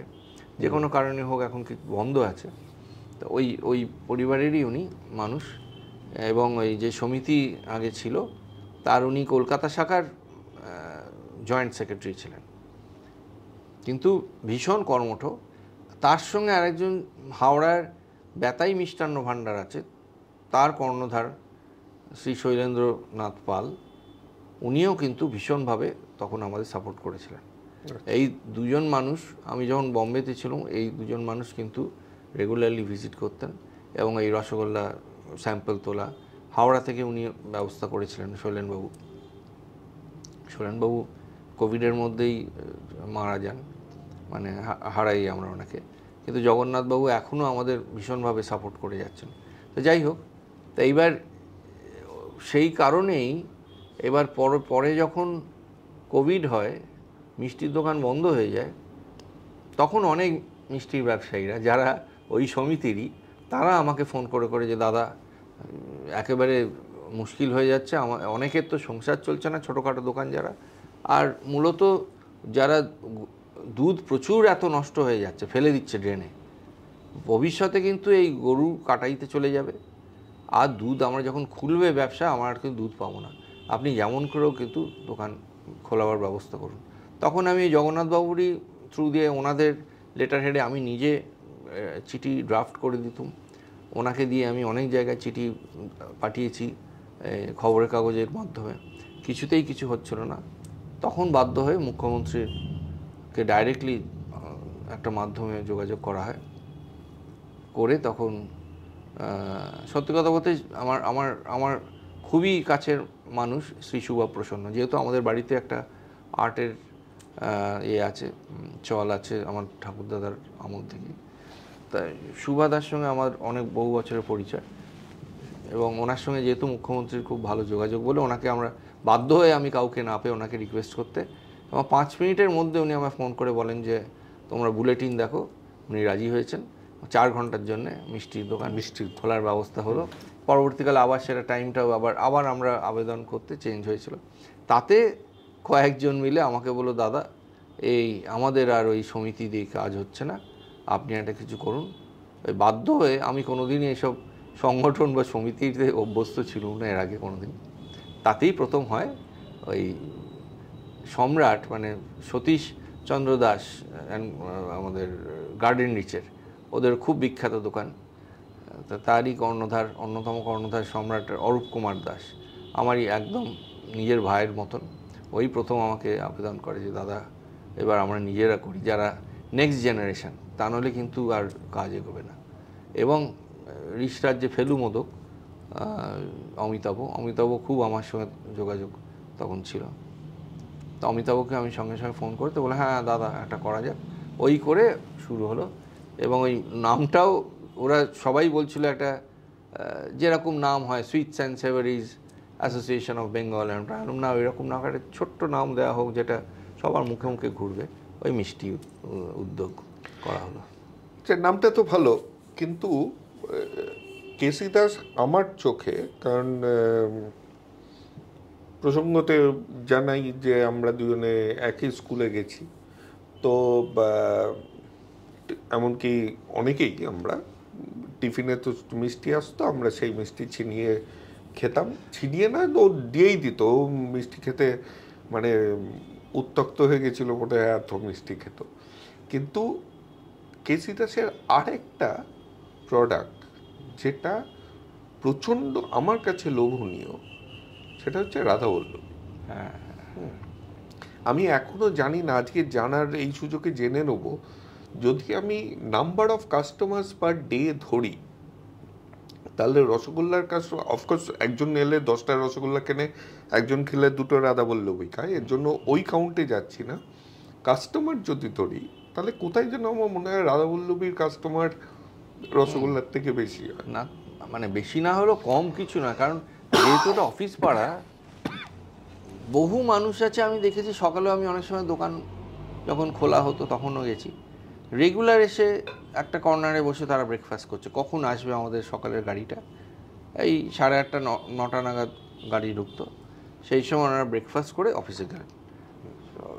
বিবেদীবাগে অফিস বা আশেপাশে ধর্মতলা এলাকায় অনেককে দেখেছি, হয়তো শিয়ালদা স্টেশনে নেবে হেঁটে হয়তো আমার দোকান অবধি এসে ওয়েট করতেন, এসে ব্রেকফাস্ট করলেন, করে তারপর অফিসে গেলেন। এবং লাঞ্চেও সেরকম ফিক্সড মানুষ আছেন যারা লাঞ্চ করতে আসেন রেগুলারলি। একটা জিনিস, একটা প্রোডাক্ট মিস হয়ে যাবে না বললে, সেটা হচ্ছে ছানার চপ। ওটাও মানে, কিন্তু আমি এই প্রোডাক্টগুলোর নাম বলছি কারণ কেসি দাসকে কিন্তু এইগুলো আমি খুব একটা প্রমোট করতে দেখি না। প্রমোশনটা সাধারণত মিষ্টি কেন্দ্রিকই হয়। এটা কেন? না, আমার মনে হয় এখন একটু প্রমোশন হচ্ছে, এই সোশ্যাল মিডিয়ার থ্রু দিয়ে এখন প্রমোশন হচ্ছে, আগে অতটা হতো না। আগে মানে শুধু যেহেতু রসগোল্লা, সত্যি কথা বলতে আমাদের গায়ে ওই রসগোল্লার তকমাটা লেগে গেছে। কেসি দাস রসমালাইও কেউ বলে না, কেসি দাস কিন্তু নিজে থেকে নিজস্ব প্রোডাক্ট আবিষ্কার বলতে রসমালাই। কিন্তু ওই রসগোল্লার টিনের জন্যে, যেহেতু টিনটা এত ফেমাস হয়ে গেছে, সারা পৃথিবীতে মানুষ নিয়ে যেতেন, সেই থেকেই একটা গায়ে রসগোল্লা, কেসি দাস রসগোল্লা। কেসি দাসের যে রসগোল্লা ছাড়াও অন্য মিষ্টি পাওয়া যায়, এটাও কিন্তু অনেকে জানে না। সেটা কেসি দাসও বলে না তো। সেটা এইখানেই মানে উই অলসো মেক স্টিল, এই যে টাটা যে স্লোগানটা ছিল সেই রকমই তো কেসি দাসও না, সেটা এখন শুরু হয়েছে, এখন সেটা ওইরকম এখন শুরু একটা হয়েছে। স্টান্স নেওয়ার। কেসি দাস নিজেকে কোথায় পজিশন করে, মানে এত মিষ্টির দোকান আছে, একটু প্রিমিয়াম একটু হাই প্রাইসড, অন্য পাড়ার মিষ্টির দোকানের থেকে, কিন্তু নিজেকে ঠিক কোথায় পজিশন করে কেসি দাস, মানে অ্যাজ আ ব্র্যান্ড মিষ্টির দোকানদের মধ্যে কোন জায়গাটা এখন আছে? হ্যাঁ, অবশ্যই এটা তো হাই প্রাইস এখন থেকে নয়, আমি মানে আগেও জানি, ওই ওই বইতেও পড়েছিলাম, যেটা আমি কিরণ চন্দ্র দত্তের বই যেটা, সেখানেও লিখেছে যে নবীন দাসের দোকানে কিন্তু সবসময় দাম একটু অন্যান্য দোকানের থেকে বেশি দাম, কারণ উনি সবসময় এ ক্লাস কোয়ালিটি যা ইউজ করতেন, উনি বিশ্বাস করতেন যে যা হবে আমার কিন্তু 1 নম্বর কোয়ালিটি চাই, তাতে আমার কাস্টমার কম হোক কিন্তু এলিট কাস্টমারই আমার কাছে আসুক, তাতে আমার দাম যতটা যদি বাড়াতে হয় বাড়াবো, কিন্তু আমরা ওই মানে সেকেন্ড গ্রেড প্রোডাক্ট দিয়ে আমরা কোয়ালিটি দিয়ে আমরা কিছু কাজ করব না। তো সেটা আমরা এখনও সেইভাবেই মেনটেন করে আসছি, যে এবং আমাদের যারা কাস্টমার সত্যি নিশ কাস্টমার। একটা পাড়ার দোকানে যেটা আমরা রেগুলারলি মিষ্টি খাই, মানে খাবার শেষ পাতে যেটা বলে মিষ্টি, সেটা সত্যি কথা বলতে কেসি দাসের প্রাইস রেঞ্জে অ্যাফোর্ড করা মানে সাধারণ মানুষের পক্ষে সত্যি আমি স্বীকার করছি সেটা অসুবিধে, রেগুলারলি খাওয়া হয়তো যায় না, মানে সবার পক্ষে সেটা মানে মানে সম্ভব হয় না। কিন্তু কেসি দাস মেইনলি কেটার করে মানে আইকন অফ বেঙ্গল বলে আর কি, যারা কলকাতার বাইরে থেকে আসছে, হ্যাঁ, যারা ট্যুরিস্ট, তারা মেইনলি কিন্তু আমাদের তারা কাস্টমার। আর যেটা বললাম অফিস গোয়ার্স, মানে আমাদের ধর্মতলার কেসি দাস যদি বলি, অফিসের গোয়ার্সরা, আর কিছু মানুষ সত্যি আছে যারা বোঝেন কোয়ালিটি, কেন এর দাম বেশি, কেন হাইজিন মেনটেন করতে গেলে কি করতে হয়, একটা ল্যাবরেটরি মেনটেন করতে গেলে, একটা মাইক্রোবায়োলজিস্ট রাখতে গেলে তার একটা খরচা, এই সব কিছু করতে গেলে কেন দামটা বেশি তারা বোঝেন। মানে আমরা এমনি এমনি যে দাম বেশি নিচ্ছি যে আমাদের প্রফিট বাড়াবার জন্যে, সেটা যে নয়, তারা বোঝেন বলেই তারাই আমাদের কাস্টমার। আমি এই ফোনটা নিলাম এটার জন্য কি আমি জোম্যাটোতে গিয়ে সুইটস করে খুঁজছি, কেসি দাস কিন্তু আসছে না। জোম্যাটোতে আছে আমাদের, আছে কিন্তু প্রথম 20টার মধ্যেও নেই। আমি কিনেছি জোম্যাটো থেকেই কিনেছি, এই কেসি দাস এলো অনেক পরে, রেটিং হাই সবই হাই। না সেটা আমরা জয়েন করেছি খুব রিসেন্টলি, সেই জন্য আস্তে আস্তে ওটা বোধহয় না কিন্তু না আমি আমাদের অ্যাডসও বোধহয় চলছে জোম্যাটোতে আমাদের, তাহলে তো আসা উচিত ছিল, আমাদের অ্যাডস চলছে। কিন্তু আমার কথাটা হচ্ছে যে কেসি দাসের মানে সব সব ভালো কথা বলা তো আমাদের ওই না, কিন্তু কেসি দাসের ওই একটা ওই যে যেটা বললাম আজকে একটা আমি জানি না ওটিটি দেখা হয় কিনা, তো এই রিসেন্টলি একটা ডাব্বা কার্টেল বলে একটা হিন্দি আচ্ছা মানে হ্যাঁ, ড্রাগ ট্রেড নিয়ে শাবানা আজমি আছে, ভালো করেছে। আমার দেখা হয়নি কিন্তু সেখানে নামটা দেখেছি। খুব জঘন্য একটা মমচিত্তে নিতে নিতে গানটাকে একটা খুব জঘন্য পিকচারাইজেশন এবং খুব জঘন্য গানটাই করেছে। আচ্ছা, তাই নিয়ে আমাদের খুব এখন চলছে, বড় বড় গায়ক গায়িকারা বলছে রবীন্দ্রনাথ নিয়ে করা উচিত নয়। সেখানে আমার মনে হয় যে খারাপ লেগেছে, এমনিতেই বন্ধ হয়ে যাবে। তো কিন্তু এই ধরে রাখার ব্যাপারটা যে আমি বেরোবো না, এই জিনিসটা হয়তো যেমন ওইখানেও হচ্ছে, তেমন বাংলা শুধু কেসি দাস নয়, বাংলা মিষ্টিতেই এটা হচ্ছে। কারণ রসগোল্লাটা তাও ক্যান করা গেছে, অন্য কিছু সেরকমভাবে এখনো পর্যন্ত পেরিসেবল ব্যাপারটাকে সরানো যায় করা যাচ্ছে না ছানা বলে একদম। কিন্তু মানে অন্য জায়গায় কি উদ্যোগ আছে, মানে আমি যদি আজকে নাগপুরে বাংলা মিষ্টি খুঁজি, তো ওইখানকার একটা মিষ্টির দোকান তো অবশ্যই আছে, কিন্তু মানে কেসি দাস কেন নয়? না সেটাই বলতেছি, তাই যদি হয় তো প্রথম কেসি দাসই বাংলার বাইরে গেছে 1972-তে। ব্যাঙ্গালোরে গেছে। ব্যাঙ্গালোরে। তা এইভাবেই আস্তে আস্তে আমরা চেষ্টা করে যাচ্ছি, কিন্তু আমরা দুম করে জাস্ট দোকান করে দিলাম, তারপর কোয়ালিটি মেনটেন হলো না, সেইটা আমরা মানে অতটা সেই দিকে যেতে চাই না, তাড়াহুড়ো করতে চাই না। আমরা একটা ভালো কোনো এখন একটা দুধের মেন মানে রিকোয়ারমেন্ট হচ্ছে দুধ। দিল্লিতে অনেকে বলে কেন দিল্লিতে যাওয়া হচ্ছে না, দিল্লিতেও এক সমস্যা যে সব বাফেলো মিল্ক, কাউ মিল্ক বলে বেশিরভাগ বাফেলো মিল্ক চালিয়ে দেওয়া হয়। আমাদের বাংলা মিষ্টিতে বাফেলো মিল্ক সত্যিই চলে না। আজকাল অনেকেই সন্দেশের জন্য করছে, আমরা করি না। রসগোল্লাতে একেবারেই চলবে না, রসগোল্লাতে পিওর কাউ মিল্ক দরকার, সেইটা একটা অন্তরায় আছি। সেটা কাউন্টার করা মুশকিল অনেক জায়গাতেই। এবং সত্যি কথা বলতে এখন চেষ্টা করা যাচ্ছে যে জয়েন্ট ভেঞ্চারে যদি কিছু করা যায়, এখন কথাবার্তা চলছে অনেকের সঙ্গে। ইনসিডেন্টালি কালকে আমাদের এক স্কুল ফ্রেন্ড, নামটা পরে বলে দেবো, ক্যামেরায় বলবো না, সে বলল যে কেসি দাসের সব মিষ্টি মিল্ক পাউডার দিয়ে তৈরি হয়। আমি বললাম না, হতে পারে না, কারণ আর কোথাও না পাওয়া যায়, বাড়ির পাশে এমন দুধ বিক্রির জায়গা, তাকে মিল্ক পাউডার আনতে অনেক দূর যেতে হবে, শুধুমাত্র যাবে কেন সে? না, মিল্ক পাউডার দিয়ে যে বলেছে সে নিজেও তৈরি করে দেখতে পারে, রসগোল্লা হবে না। রসগোল্লা হয় না, কারণ একেবারেই হবে না। এটা যেটা বলেছে আমি জানি না কোন দোকান করে, সেটাও আমি জানি না, কিন্তু রসগোল্লা অ্যাটলিস্ট মিল্ক পাউডার দিয়ে হবে না। আমি বললাম তো, কিন্তু এই অদ্ভুত অদ্ভুত জিনিস আজকাল শোনা যাচ্ছে, যেমন অ্যানালগ পনির, জোম্যাটো থেকেই বেরিয়েছে এখন রিসেন্টলি, ওই নিয়ে খুব কথা হচ্ছে যে অ্যানালগ পনির। তো এইসব জিনিস যেগুলো হচ্ছে, এইগুলো একটা বিরক্তিকর ডিসরাপশন তৈরি করছে না ব্যবসার? মানে মিষ্টি উদ্যোগের জায়গা থেকেই আমি বলছি, কেসি দাস থেকে সরছি, কারণ কেসি দাসের কম্পিটিশন নয় ওটা, কিন্তু না অবশ্যই একটা জানি না মিষ্টির পেছনেই কেন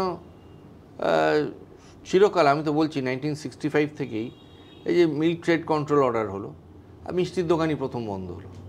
চিরকালই একটা মিষ্টির ব্যবসার উপরই একটা টার্গেট করা হয়েছে। জিএসটি যেরকম আমাদের কোনোদিন ছিল না, মানে জিএসটি বলবো না, তখন তো ভ্যাট ছিল, ভ্যাটের আগে সেলস ট্যাক্স ছিল।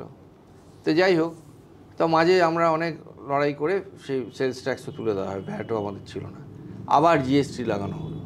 জিএসটি করতে কিন্তু আমাদের অনেকটা সেলস প্রচুর ড্রপ করে গেছে, এখনও তাই আছে। কোভিডে তো আরও শেষ করে দিয়েছে। তা এইরকম মিষ্টির ব্যবসার পিছনে কিন্তু চিরকালই একটা না কিছু target, we are a very soft target বলতে গেলে। হয়তো আমাদের সেই অর্থের জোর নেই, বড় বড় কোম্পানিরা গভর্নমেন্টকে ইনফ্লুয়েন্স করে যেটা করতে পারে, সেটা আমাদের সত্যি নেই, আমরা পারি না। তো আরেকটা জিনিস যেটা বাঙালি মিষ্টিকে খুব ধাক্কা দিচ্ছে আমার মতে, কারণ আমি দেশে ফিরে এটা দেখলাম, যেটা আমি একটু আগেই বললাম, কথায় পৃষ্ঠে হারিয়ে গেল, যে অনেক বাঙালি মিষ্টি হারিয়ে যাচ্ছে, যেমন পান্তুয়া। লোকে এখন ভাবে আমি পান্তুয়া নেই, না নয়তো গোলাপ জামুন একই জিনিস। হ্যাঁ, এই যে জিনিসটা বাই ডিফল্ট পান্তুয়া আজকে গোলাপ জামুন হয়ে গেছে। আমার পার্সোনালি বিরক্তিকর লাগে মালপোয়ার উপরে রাবড়িটা দিয়ে দিয়ে। হ্যাঁ, মালপোয়ার একটা আলাদা টেস্ট আছে, ভালো মালপোয়া বানানো গেলে রাবড়ি আলাদা খাবো, কারণ আমাদের রাবড়ি উপরে শর্ট সরিয়ে এইখানে তো মানে একটা কি জিনিস দিয়ে দেয় উপরে সাধারণ, সেটা রাবড়িও নয়। হ্যাঁ, সেটা রাবড়িও না, একটা ঘাঁটা কিছু ব্যাপার আর কি, শর্ট টাইপের। তো এই যে আমাদের একটা প্রবণতা আছে, কবিগুরু বলে গেছিলেন দিবে আর নিবে, আমরা নিয়ে খুব বেশি, দিচ্ছি খুবই কম। হ্যাঁ, যেমন আজকে জানি না ফুচকা খাওয়া হয় কিনা, ফুচকাতে এখন লোকে ওই ফুচকা আলাদাই ফুচকা বেছে, আর ওই লাল চাটনি যেটা ভেলপুরির সাথে সেটা দিয়ে ফুচকা বেচছে। ফুচকা আমাদের গর্ব। চকলেট দিয়েও তো ফুচকা এখন ফিউশন, মেনলি ফিউশনের কথা বলতে চাই। হ্যাঁ, অ্যান্ড ফিউশনের বাজার সব জায়গায়, গান বাজনাতেও ফিউশন শুরু হয়েছে, এবার খাওয়াতেও হয়েছে। আজকে মোমো কোন জায়গায় গেছে, চকলেট মোমো, হ্যাঁ, ভাবা যায় না। না, কিন্তু আমার ফিউশনটা কি বাংলায় বেশি, সেটাই হচ্ছে কথা। বাংলায় যেহেতু খাবার নিয়ে বেশি আমি বলবো পরীক্ষা নিরীক্ষা কিন্তু বাংলায় সব থেকে বেশি। আমরা যেহেতু মানে খাদ্য রসিক, বাঙালিরা সব থেকে বেশি খাদ্য রসিক, তাই জন্য এখানে বেশি রিসার্চটা হয়। তো সেখানে হেরিটেজ ধরে রাখা কতখানি কষ্ট? খুবই ডিফিকাল্ট, সত্যিই ডিফিকাল্ট। মানে আমাদের কাছে এসে দোকানে এখনও প্রায়, আমি নাম বলছি না, যেসব প্রোডাক্ট চায় সেটা আমরা দিতে পারি না, বা আমরা করবও না, কোনো দিন করবও না। কিন্তু আমরা অরিজিনালিটিটা মেনটেন করেই আমাদের কাছে যারা আসে কিন্তু হেরিটেজটার জন্যই আসে, জানে যে অথেন্টিক বেঙ্গলি সুইটস পাবো। তো এখন এই যে, এবার একটু পার্সোনাল হচ্ছি, এই যে এত বড় ফ্যামিলি, এত বড় শাখা প্রশাখা ছড়িয়ে গেছে, তো কোনো একটা সময় এই এক্সিকিউটিভ ডিরেক্টর পজিশনটা নেওয়ার, এইটার যে গ্রুমিংটা, এটা কি ফ্যামিলির মধ্যে কনসিয়াসলি দেওয়া হয়েছিল যে ডিমান্ড তুমি এরকম করো, তোমাকে এই বড় হতে হবে, এইরকমভাবে ম্যানেজ করতে হবে, এরকম? একদমই নয়, আমাদের কোনোদিনই চাপ দেওয়া হয়নি, সেইভাবে দেওয়া হয়নি। মানে আমি প্রায় বলতে গেলে আমার একটা ন্যাক ছোটো থেকেই ছিল। আমাদের বুক ফেয়ারে স্টল হতো, এই 1975-তে বুক ফেয়ার শুরু হয়, তারপর থেকে আমাদের বুক ফেয়ারে খুবই বড় করে, তখন বইমেলার মানে বুক কাউন্ট, মানে বুক স্টল যেভাবে না হতো বড়, মিষ্টি স্টলটা আরও বেশি দেখার মতো। ময়দানের, তখন ময়দানে ঠিক এর উল্টো দিকে, রবীন্দ্র সদনের উল্টো দিকে হতো তখন। এবং আমার ঠাকুরদাদা তো সব ব্যাপারে খুব এন্টারপ্রাইজিং, সবই বড়োভাবে ভাবতেন, তার মডেল করে করে একটা বিরাট করে স্টল হলো আর কি। এবং আমার যাওয়ার খুব একটা ইন্টারেস্ট থাকতো, যে কুপন কেটে কেটে দেওয়া হতো, হ্যাঁ, টাকা নিয়ে কুপন, ওই কুপন কাটতাম আমি কেশিয়ারদের সঙ্গে বসে। আর একটা আমার অ্যাট্রাকশান ছিল, আমাদের এখানে ওই লাল সাদা ছাতা তলায় বসে সবাই গোল টেবিলে খাওয়ার অ্যারেঞ্জমেন্ট থাকতো, আর এসপ্রেসো কফি সার্ভ করা হতো। এসপ্রেসো কফির লোভে আমি যেত, আর এই কুপন কাটা, সেই থেকেই কিন্তু আমার শুরু, ওই সেলস থেকে। এবং তার পরবর্তীকালে আমার বাবা যখন নবীনচন্দ্র দাস দোকান করেন, তখন আমার 13-14 বছর বয়স। তার প্রথম দিন থেকেই বাবা কেন জানি না আমাকে দোকানে বসে মানে ইনভলভ করে দিয়েছিলেন, তো ক্যাশে বসতুম। তো সেই থেকেই আস্তে আস্তে নিজে থেকেই হয়ে গেছে, চলে এসছে ভেতরে। আর কারখানায় ছোটো থেকেই গেলেই একটা দুধের অদ্ভুত গন্ধ পাওয়া যেত, হ্যাঁ, আর ঘিয়ের একটা গন্ধ পাওয়া যেত, সেইটার একটা অ্যাট্রাকশন ছিল। আর এই নবীন দাসের দোকানের, মানে বাবা যে নবীনচন্দ্র দাস নাম দিয়ে দোকান করেছিলেন, সেখানে আমি মনে আছে ক্লাস 8-এ আমাদের মার্চেন্ট অফ ভেনিস ছিল, ওইখানে বসেই মুখস্থ করছি। তার পরবর্তীকালে ম্যাকবেথ এলো, পড়ছি। আর আমাদের যে ল্যান্ড লেডি ছিলেন, উনি আবার টিউশন দিতেন ম্যাথমেটিক্সে। তো ওনার কাছে আমি খুব পড়াশোনায় খারাপ ছিলাম, সবাই জানে, একদম পড়াশোনা করতে ভালো লাগতো না। যাই হোক, কিন্তু কিভাবে জানি না, খুবই বাজে অঙ্কে নম্বর পেতাম।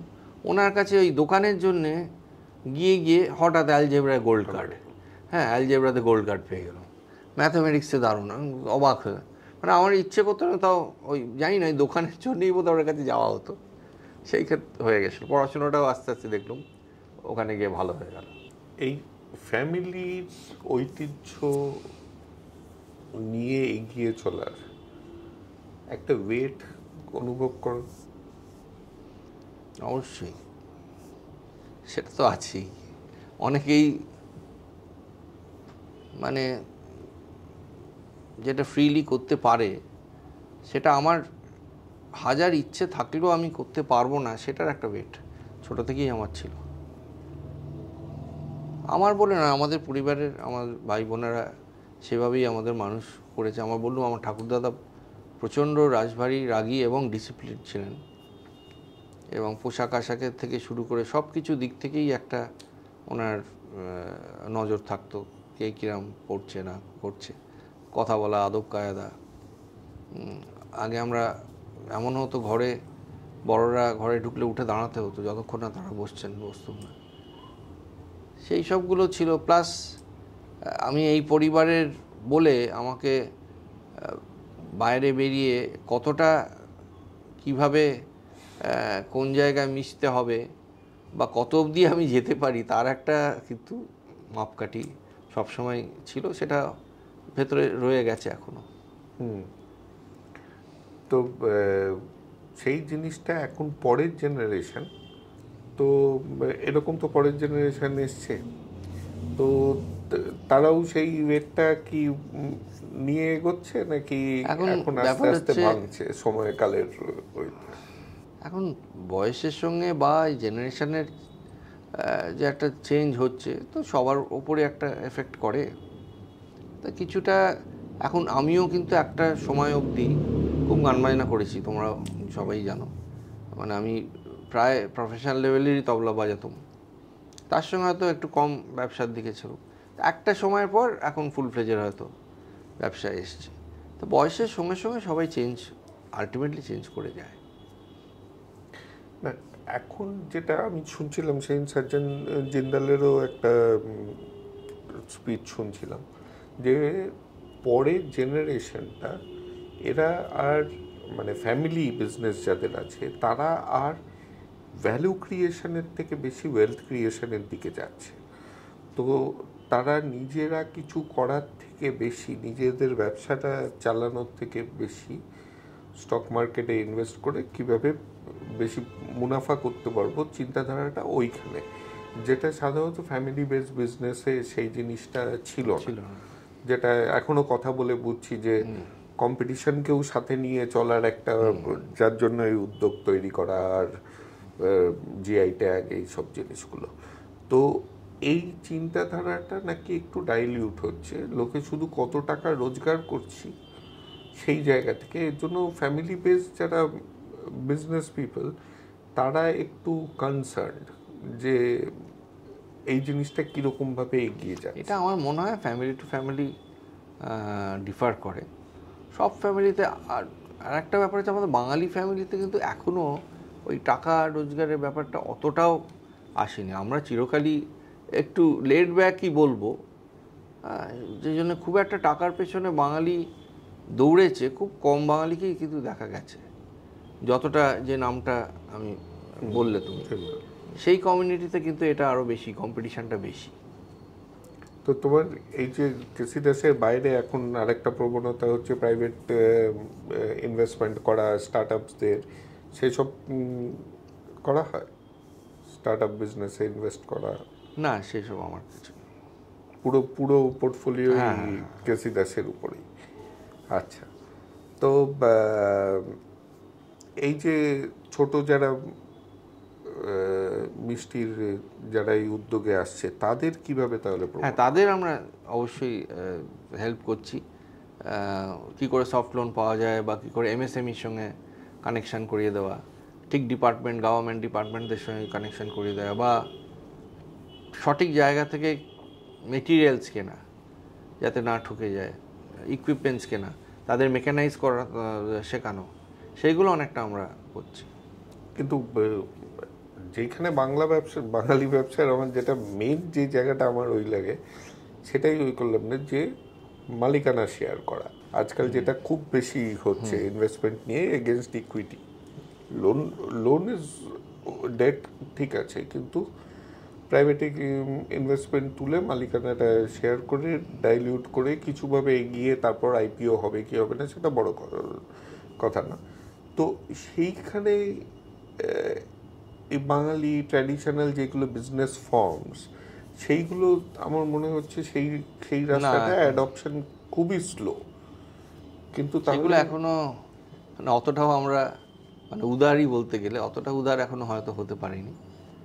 কোনো খুবই কমই, আমার মনে হয় না এমন কোনো বাঙালি অর্গানাইজেশন আছে ফ্যামিলি বিজনেস যারা এখনো।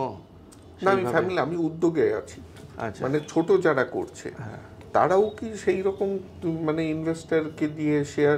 না, সেটা কিন্তু বেশ কিছু আছে, অনেকেই আছে যারা ইনভেস্টরদের দিয়ে ব্যবসা করছে, সেটাও আমি জানি অনেককেই। কারণ আমি রিসেন্টলি একটা ছোট্ট জায়গাতেই বলছি, বাঙালিদের চিন্তাধারাটা এটাই আমি ভ্যালিডেট করছি। আমার এই তুরি বাংলার ওই দেখে আরেকজন সাংবাদিক তার খুব ইচ্ছা হয়েছে করতে। আমি বললাম, ভালো, আমারও তো চেনা আছে, আমিও তাহলে তাদের পডকাস্ট করব, কিন্তু তার অবজেক্টিভটা অন্য। আমার যেরকম আমাদের তুরি বাংলার অবজেক্টিভ হচ্ছে যে একটা নৈরাশ্য যেটা চলছে জগতে, যে বাংলায় কিছু হয় না, ভালো কিছু বাংলায় নেই, তো আমরা সেই মিথটাকে ভাঙার চেষ্টা করছি। যে এইরকম একটা কেসি দাসের মতন সংগঠন এখনো বাংলার উপরে ব্যাংক করে আছে, ওই শুধু নেগেটিভ কথা বললে হবে না। সেরকমই শুভপ্রসন্নর সাথেও আমরা করেছি একটা সেশন, না একটা সেশন হয়ে গেছে, সেটা পাবলিশ তো আছে, তো ওনার সাথে কথা। কিন্তু আমাদের একটা চিন্তাধারার একটা গতের মধ্যে থাকি, সেই গতটা ভাঙছে না, সেই মোড়কটা। মানে আমরা একদিকে বলছি, যেমন শুভপ্রসন্নের কথা বলতে আমার কিছু কমেন্ট এসছে যে যে প্রশ্ন করছে সে আর্ট সম্বন্ধে খুব বোঝে না। তা আমার তো সব কিছু বোঝার দরকার নেই, আমি তো প্রশ্নগুলো করছি একটা নর্মাল লোকেদের প্রশ্ন। যেমন মিষ্টি সম্বন্ধে আমি থোড়ি কোনোদিন রসগোল্লা বানাবো, তো আমার ওই, কিন্তু আমরা চাই একজন যে প্রশ্ন করছে তাকে সব জানতে হতে হবে। সিমিলারলি এই ইকুইটি শেয়ার করতে এই সাংবাদিকের কথায় ফেরত আসি, তাকে বললাম ঠিক আছে তো করো, বলছে তাহলে কীরকম ইনকাম হয়? আমি প্রথম দিকে তো হয় না এই ইউটিউবের হইতে। আমি তাহলে তুমি একটা কাজ করতে পারো, যেহেতু আমার চ্যানেলটা মনিটাইজ, তুমি আমার চ্যানেলেই করতে পারো, যা রোজগার করবে পুরোটা তুমি নিয়ে নিও। তো আমি আমার বলিনি, আমি বলেছি এইরকম কোনো চ্যানেলে, বলে না আমি নিজের চ্যানেল। আমি লাভ কি? না একটা গর্বের ব্যাপার আছে নিজের। তার অবজেক্টিভটা কিন্তু সে এখনো ঠিক করতে পারেনি, গর্বের জন্য করছে না পয়সার জন্য করছে। এই ধোঁয়াশাটা কিন্তু বাঙালিদের মধ্যে আছে। তো নতুন যারা, তাদের কি একটু গ্রুম করা হচ্ছে যে জগৎ বদলাচ্ছে, নতুন করতে গেলে কিন্তু অন্যদের সাথে নিয়েই করতে হবে। না এটা হচ্ছে, এটা আমার শুধু মিষ্টি উদ্যোগ না, আমি আর একটা অর্গানাইজেশনের সঙ্গেও জড়িত, যেটাও খুবই মানে রিসেন্টলি ডেভেলপ, এই কোভিডের মধ্যেই, বঙ্গীয় জাতীয় বাণিজ্য পরিষদ, হ্যাঁ তাই ওটা বেঙ্গল বিজনেস কাউন্সিল বলেই আমরা জানি। তাতে কিন্তু বাংলার সব ব্যবসায়ীরা মোটামুটি আছে তাতে, এবং তাতেও একটা গ্রুমিংয়ের রাখা হয়েছে উইং, যারা কিন্তু এই স্টার্ট আপদের গ্রুমিং করছে। এবং আমরা মিষ্টি উদ্যোগও তার সঙ্গে অ্যাটাচ, মিষ্টি উদ্যোগের অনেকেই অ্যাটাচ আছে তার সঙ্গে, এবং তাতে কিন্তু ভালো কাজ হচ্ছে অনেকটাই। তার প্রেসিডেন্ট হচ্ছেন আমাদের শ্রী চন্দ্রশেখর ঘোষ, আর ওটার ফাউন্ডার হচ্ছেন আমাদের যে আমরা খুব বিখ্যাত মহেন্দ্র দত্ত অ্যান্ড সান্স ছাতা, তাদেরই উত্তরসূরি সুভাষিস দত্ত, ওরই ব্রেন চাইল্ড। আমার থেকে অনেকটাই বয়সে ছোট হলেও আমি খুবই ভালোবাসি, এবং প্রায় একদম নিজের মতন করেই। আমাকে যখন প্রথম আইডিয়াটা দেয় আমি খুবই প্রশংসা করি, এবং মানে অ্যাক্টিভলি আছি এর মধ্যে। তো সেখানে কিন্তু এই নতুন স্টার্ট আপদের অনেকটাই হেল্প করা হচ্ছে। এবার শেষ দুটো প্রশ্ন, অনেকক্ষণ সময় নিলাম। তো একটা হচ্ছে, এক জায়গায় আমি দেখছিলাম বেশ পুরনো, যখন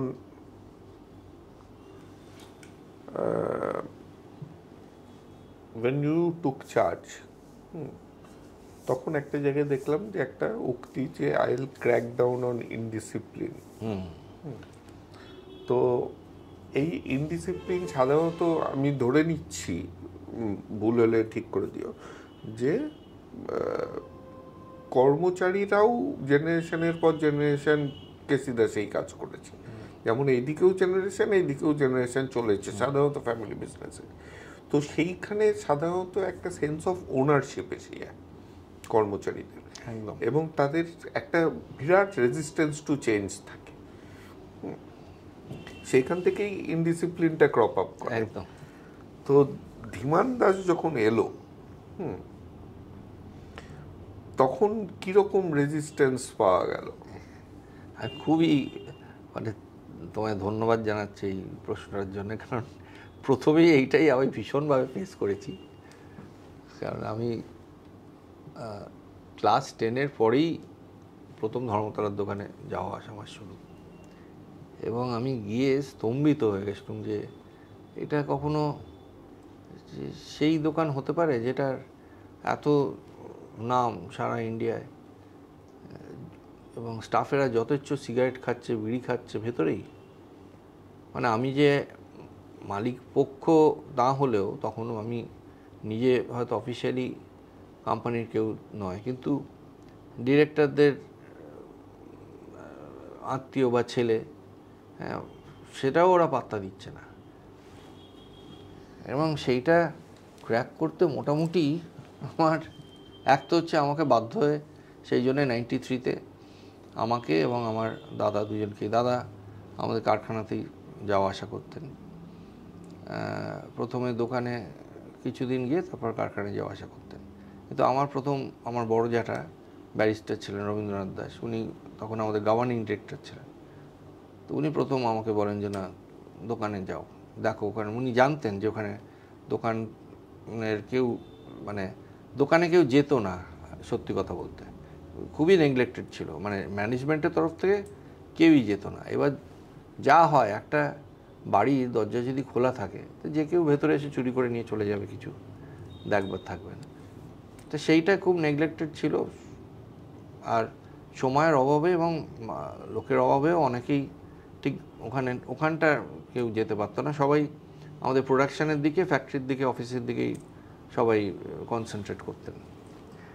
তা যাই হোক, সেখানে গিয়ে প্রথমে তো প্রায় আমার মুখের উপরই সিগারেটের ধোঁয়া এরকম, যেহেতু আমি সেটা প্রোটেস্ট করেছিলাম, দিচ্ছে। আর তখন তো এই এখনকার যেরকম একটা নো স্মোকিংয়ের চতুর্দিকে গভর্নমেন্ট নোটিফিকেশন এসব তো ছিল না। কিন্তু একটা এমনিতেই মনে হয় একটা খাবার দোকানে বসে কেন লোকে সিগারেট খাবে, এটা তার বার নয়। সিগারেট খেয়ে একটা অদ্ভুত পরিবেশ। শুধু তাই নয়, আমাদের ওপরে যে বেজেনাইন ফ্লোরটা ছিল সেটা দেখছি একটা পিক আপ জয়েন্টে পরিণত হয়েছে। সেটাতে আরও মানে কি বলবো, খুবই একটা অদ্ভুত একটা সিচুয়েশান ছিল, মানে সে মুখে বলে বোঝানো যাবে না। যাই হোক, আমার ভেতরে একটা কী সাহস ছিল, আমি বয়সেই যে ম্যানেজার ছিলেন, এক্ষুনি ফোন করুন হেয়ার স্ট্রিট থানায়, তো সেও করবে না, তা সব তো এক দলের মধ্যে। তো আমি নিজেই তখন ফোনে কথা বলতে, যে এরকম চলছে আমার দোকানে, আপনারা এক্ষুনি আসুন।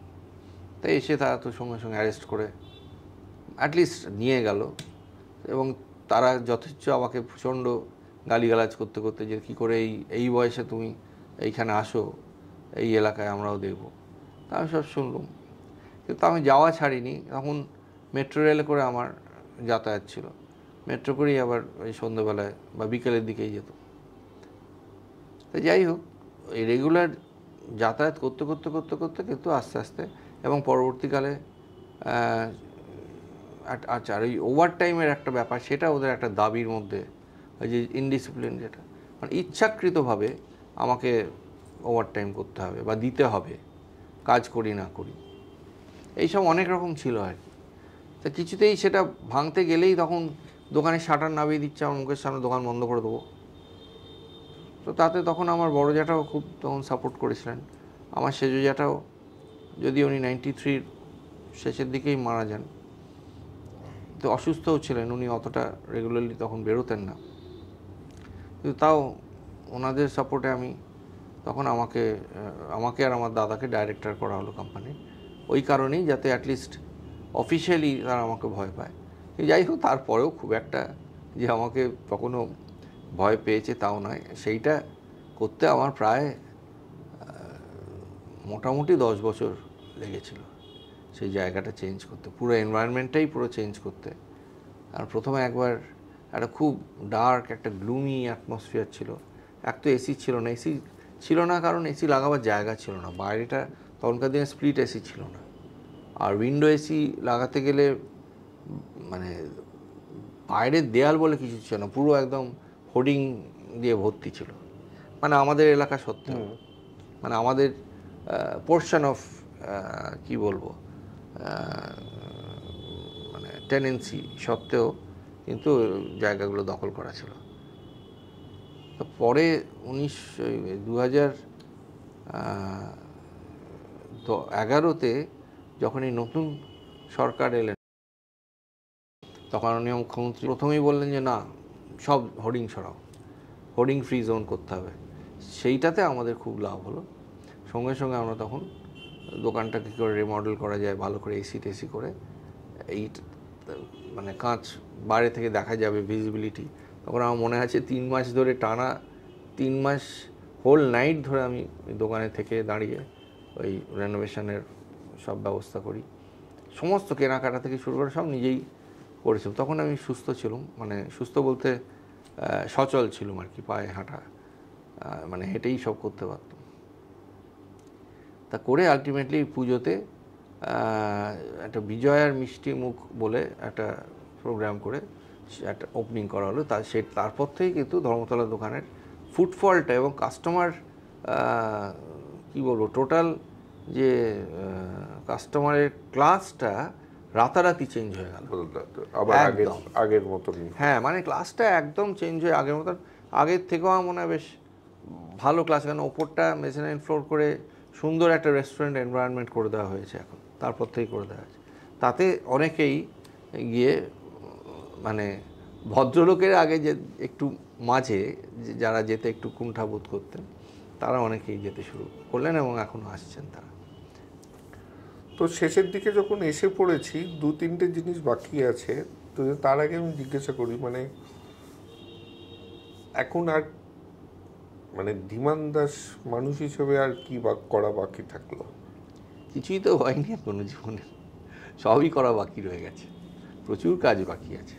যেমন কিছুই হয়নি, এই তো প্রথমেই হচ্ছে এই যে আরও কলকাতার বাইরে কেসি দাসকে আরও ছড়ানো বাকি আছে, বাংলার মিষ্টিকে সারা পৃথিবীতে এখনও ছড়ানো বাকি আছে। এই যে মিষ্টি উদ্যোগের মাধ্যমে মেইনলি আমাদের কমিউনিটিটার একটা ডেভেলপমেন্ট দরকার।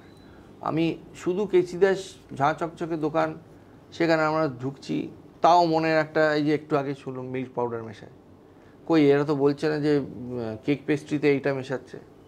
তার মানে অন্য দোকানের যা পরিস্থিতি দেখছে সেটাকেই ঠিক বিশ্বাস করতে পারছে না, কেসি দাসের গায়েও সেই তকমাটা লেগে যাচ্ছে। তা আমাকে নিজেকে ডেভেলপ করলে চলবে না, সমগ্র কমিউনিটিকেই ডেভেলপ করতে হবে। সেইটার চেষ্টা আমাকে মানে একদম দিন রাত লেগে যাচ্ছে। আমি বেশিরভাগ সময় প্রত্যেক মাসেই প্রায় হয় বিষ্ণুপুর যাচ্ছি, নইলে মানে জামশেদপুর যাচ্ছি, কোথাও দূরে, হ্যাঁ, গিয়ে কীভাবে তাদের ডেভেলপ করা যায়, মানে রুটটাকে আরও ডেভেলপ করতে হবে, টাউনটাকে, মানে গ্রামগঞ্জ, হুগলি ডিস্ট্রিক্ট আছে, হাওড়া আছে, অনেকেই অনেকটা ডেভেলপ করেছে। তাদের কারখানায় গেছি আমি, কারখানা চেঞ্জ করেছে অনেকেই আমার কথা শুনে, অনেকে চেঞ্জ করছে, মেকানাইজ করছে, পরিষ্কার পরিচ্ছন্ন করছে। সেইটাকে আগে করতে হবে। শুধু নিজের ডেভেলপমেন্ট করলেই কিন্তু মানে যে বিরাট ব্যবসা হবে তা নয়, কমিউনিটিটাকে ডেভেলপ করতে হবে, সেটা ঠিক। এবং আজকে অল ইন্ডিয়া আমাদের যে ফেডারেশন আছে, federation of sweets and namkeen, তাদের সঙ্গে আমার যোগাযোগ হয়েছিল আগে, এবং সবথেকে যে জন্যে আরও মিষ্টি উদ্যোগ করা, সেখানেও আমি 2020 জানুয়ারিতে গিয়ে আমাকে ইনভাইট করে ওদের কনভেনশনে, গিয়ে দেখি যে I was the only Bengali to represent there and who had been invited amongst 4000 members. মানে এটা আমার কাছে গর্বের থেকে অনেক বেশি এম্বারেসিং লেগেছিল, যে যেখানে আমরা বাংলার মিষ্টি নিয়ে এত গর্ব করি, সেখানে আর একটাও বাঙালি ব্যবসায়ী নেই। তো তখন I took an oath from that day যে I will take that convention, I will bring that convention to Kolkata. And যেটা আমরা করেছি গত বছর মিলনমালা গ্রাউন্ডে, পুরো 2টো হল নিয়ে বিরাট করে করা হয়েছে।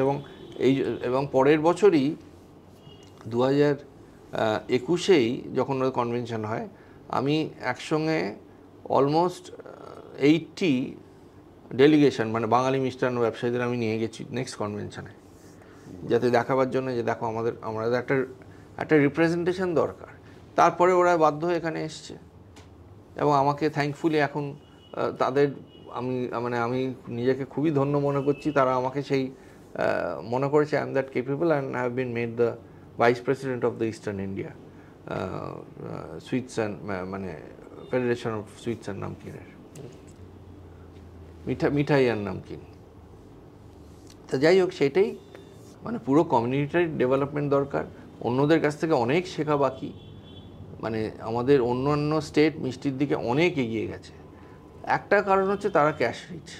আমাদের যতই বলি আমাদের eastern zone, entire north east তো এখনও ইকোনমিক্যালি অনেকটাই লো। অনেক কিছু ইচ্ছে থাকে, এই যে বলছি কেন জানতে পারছি না, everything has its own cost which we can't bear. তাতে আবার দাম বেড়ে যাবে, এটাতেই লোকে কিনতে পারছে না, দাম বেশি বলছে, তো তাতে আমি আরও দাম বাড়িয়ে আমার সম্ভব হচ্ছে না, মানে কস্ট কাটেল করা। আর কোভিডের পর তো আরও মুশকিল। তো কিন্তু তাও আমাদের সেই এক্সপোজারটা দরকার, আমাদের কমিউনিটিকে আরও এগিয়ে নিয়ে যেতে হবে, সেইটা অনেক বেশি দরকার। তো এই মহাযজ্ঞ চালাতে গিয়ে মাঝে মাঝে তো, এবং আমি তো জানি মানে it has not been a smooth path personally, অনেক উপর নিচের মধ্যে দিয়ে গেছে, শারীরিকভাবে, এমনিতে পার্টনারশিপের রইতেও, সব সব দিক দিয়ে। তো জীবনদাস যখন একা থাকে, তার যখন মনটা একটু খারাপ থাকে, সে কী করে? Music, classical music.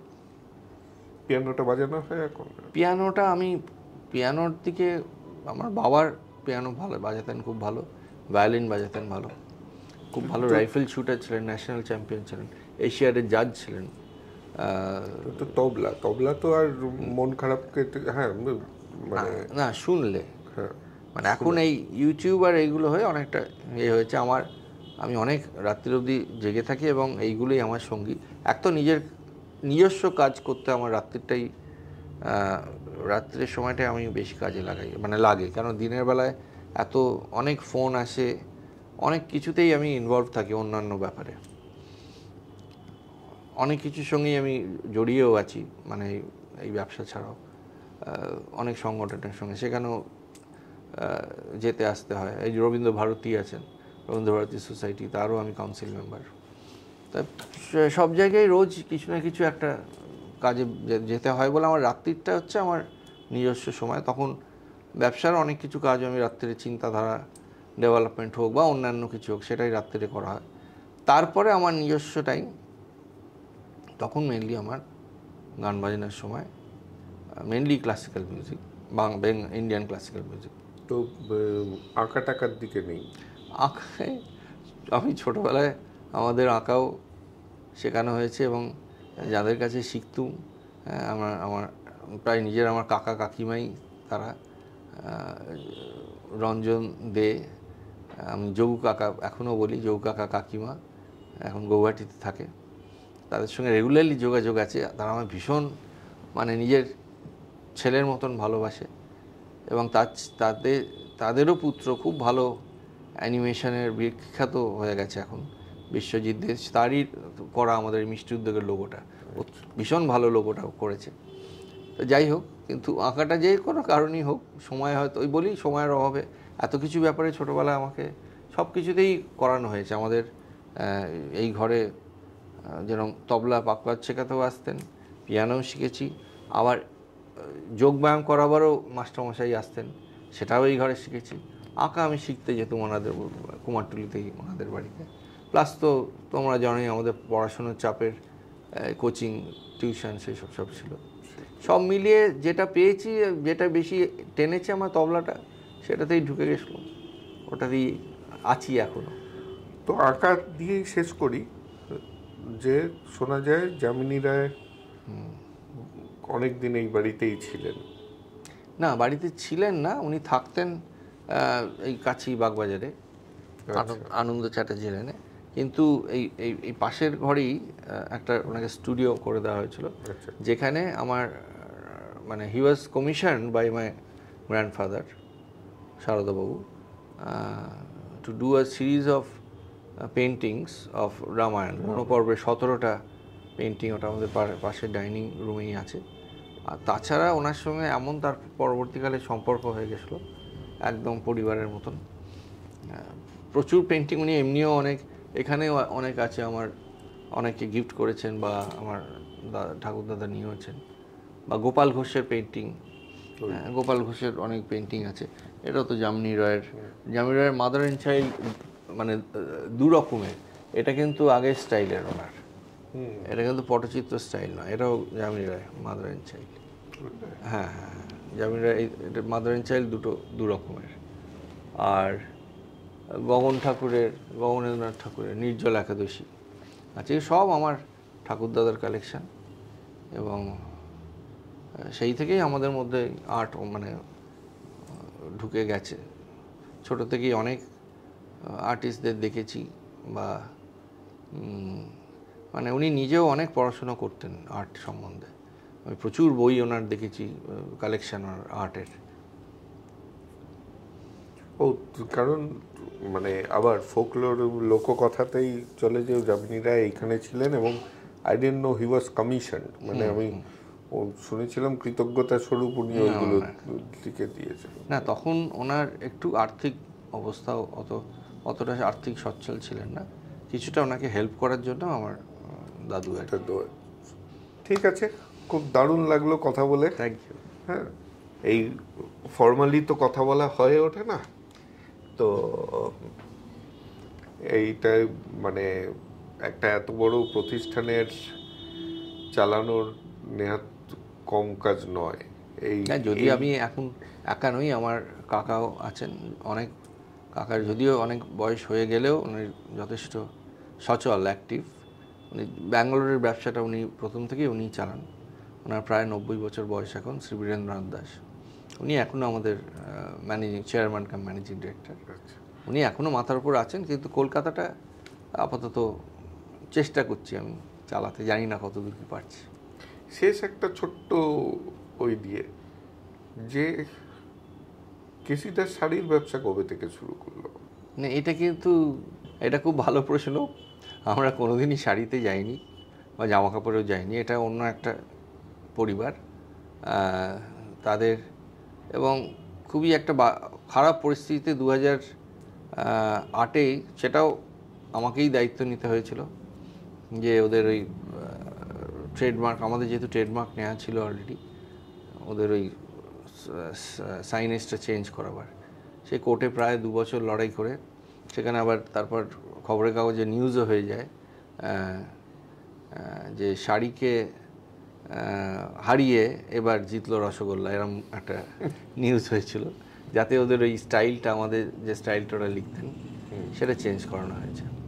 কিন্তু আমরা কোনোদিনই শাড়ি বা জামা কাপড়ের ব্যবসা, ওটাতে দুটো আছে হ্যাঁ। এবং তারপর কোর্ট বললো যে না, তোমার শুধু কেসি দাস অ্যান্ড কোম্পানি লেখা যাবে না, কেসি দাস ফ্যাশনস প্রাইভেট লিমিটেড লিখতে হবে। এখন তাই লিখছেন ওরা। আচ্ছা, দেখিনি আমি অফলেট, কেসি দাস ফ্যাশনস প্রাইভেট লিমিটেড। আচ্ছা, তাহলে ওটা মিটেছে। হ্যাঁ, স্কুলের একসাথেই পড়াশোনা করেছি, এখন মানে এত গম্ভীরভাবে একটা এত বড় প্রতিষ্ঠান চালানো খুবই ভাল লাগে। Congratulation. Thank you, thank you. ঠিক আছে, এইরকমই আমাদের সাথে থাকবেন, আরও অনেক লোকের সাথে আলাপ করা যাবে। ধন্যবাদ। নমস্কার।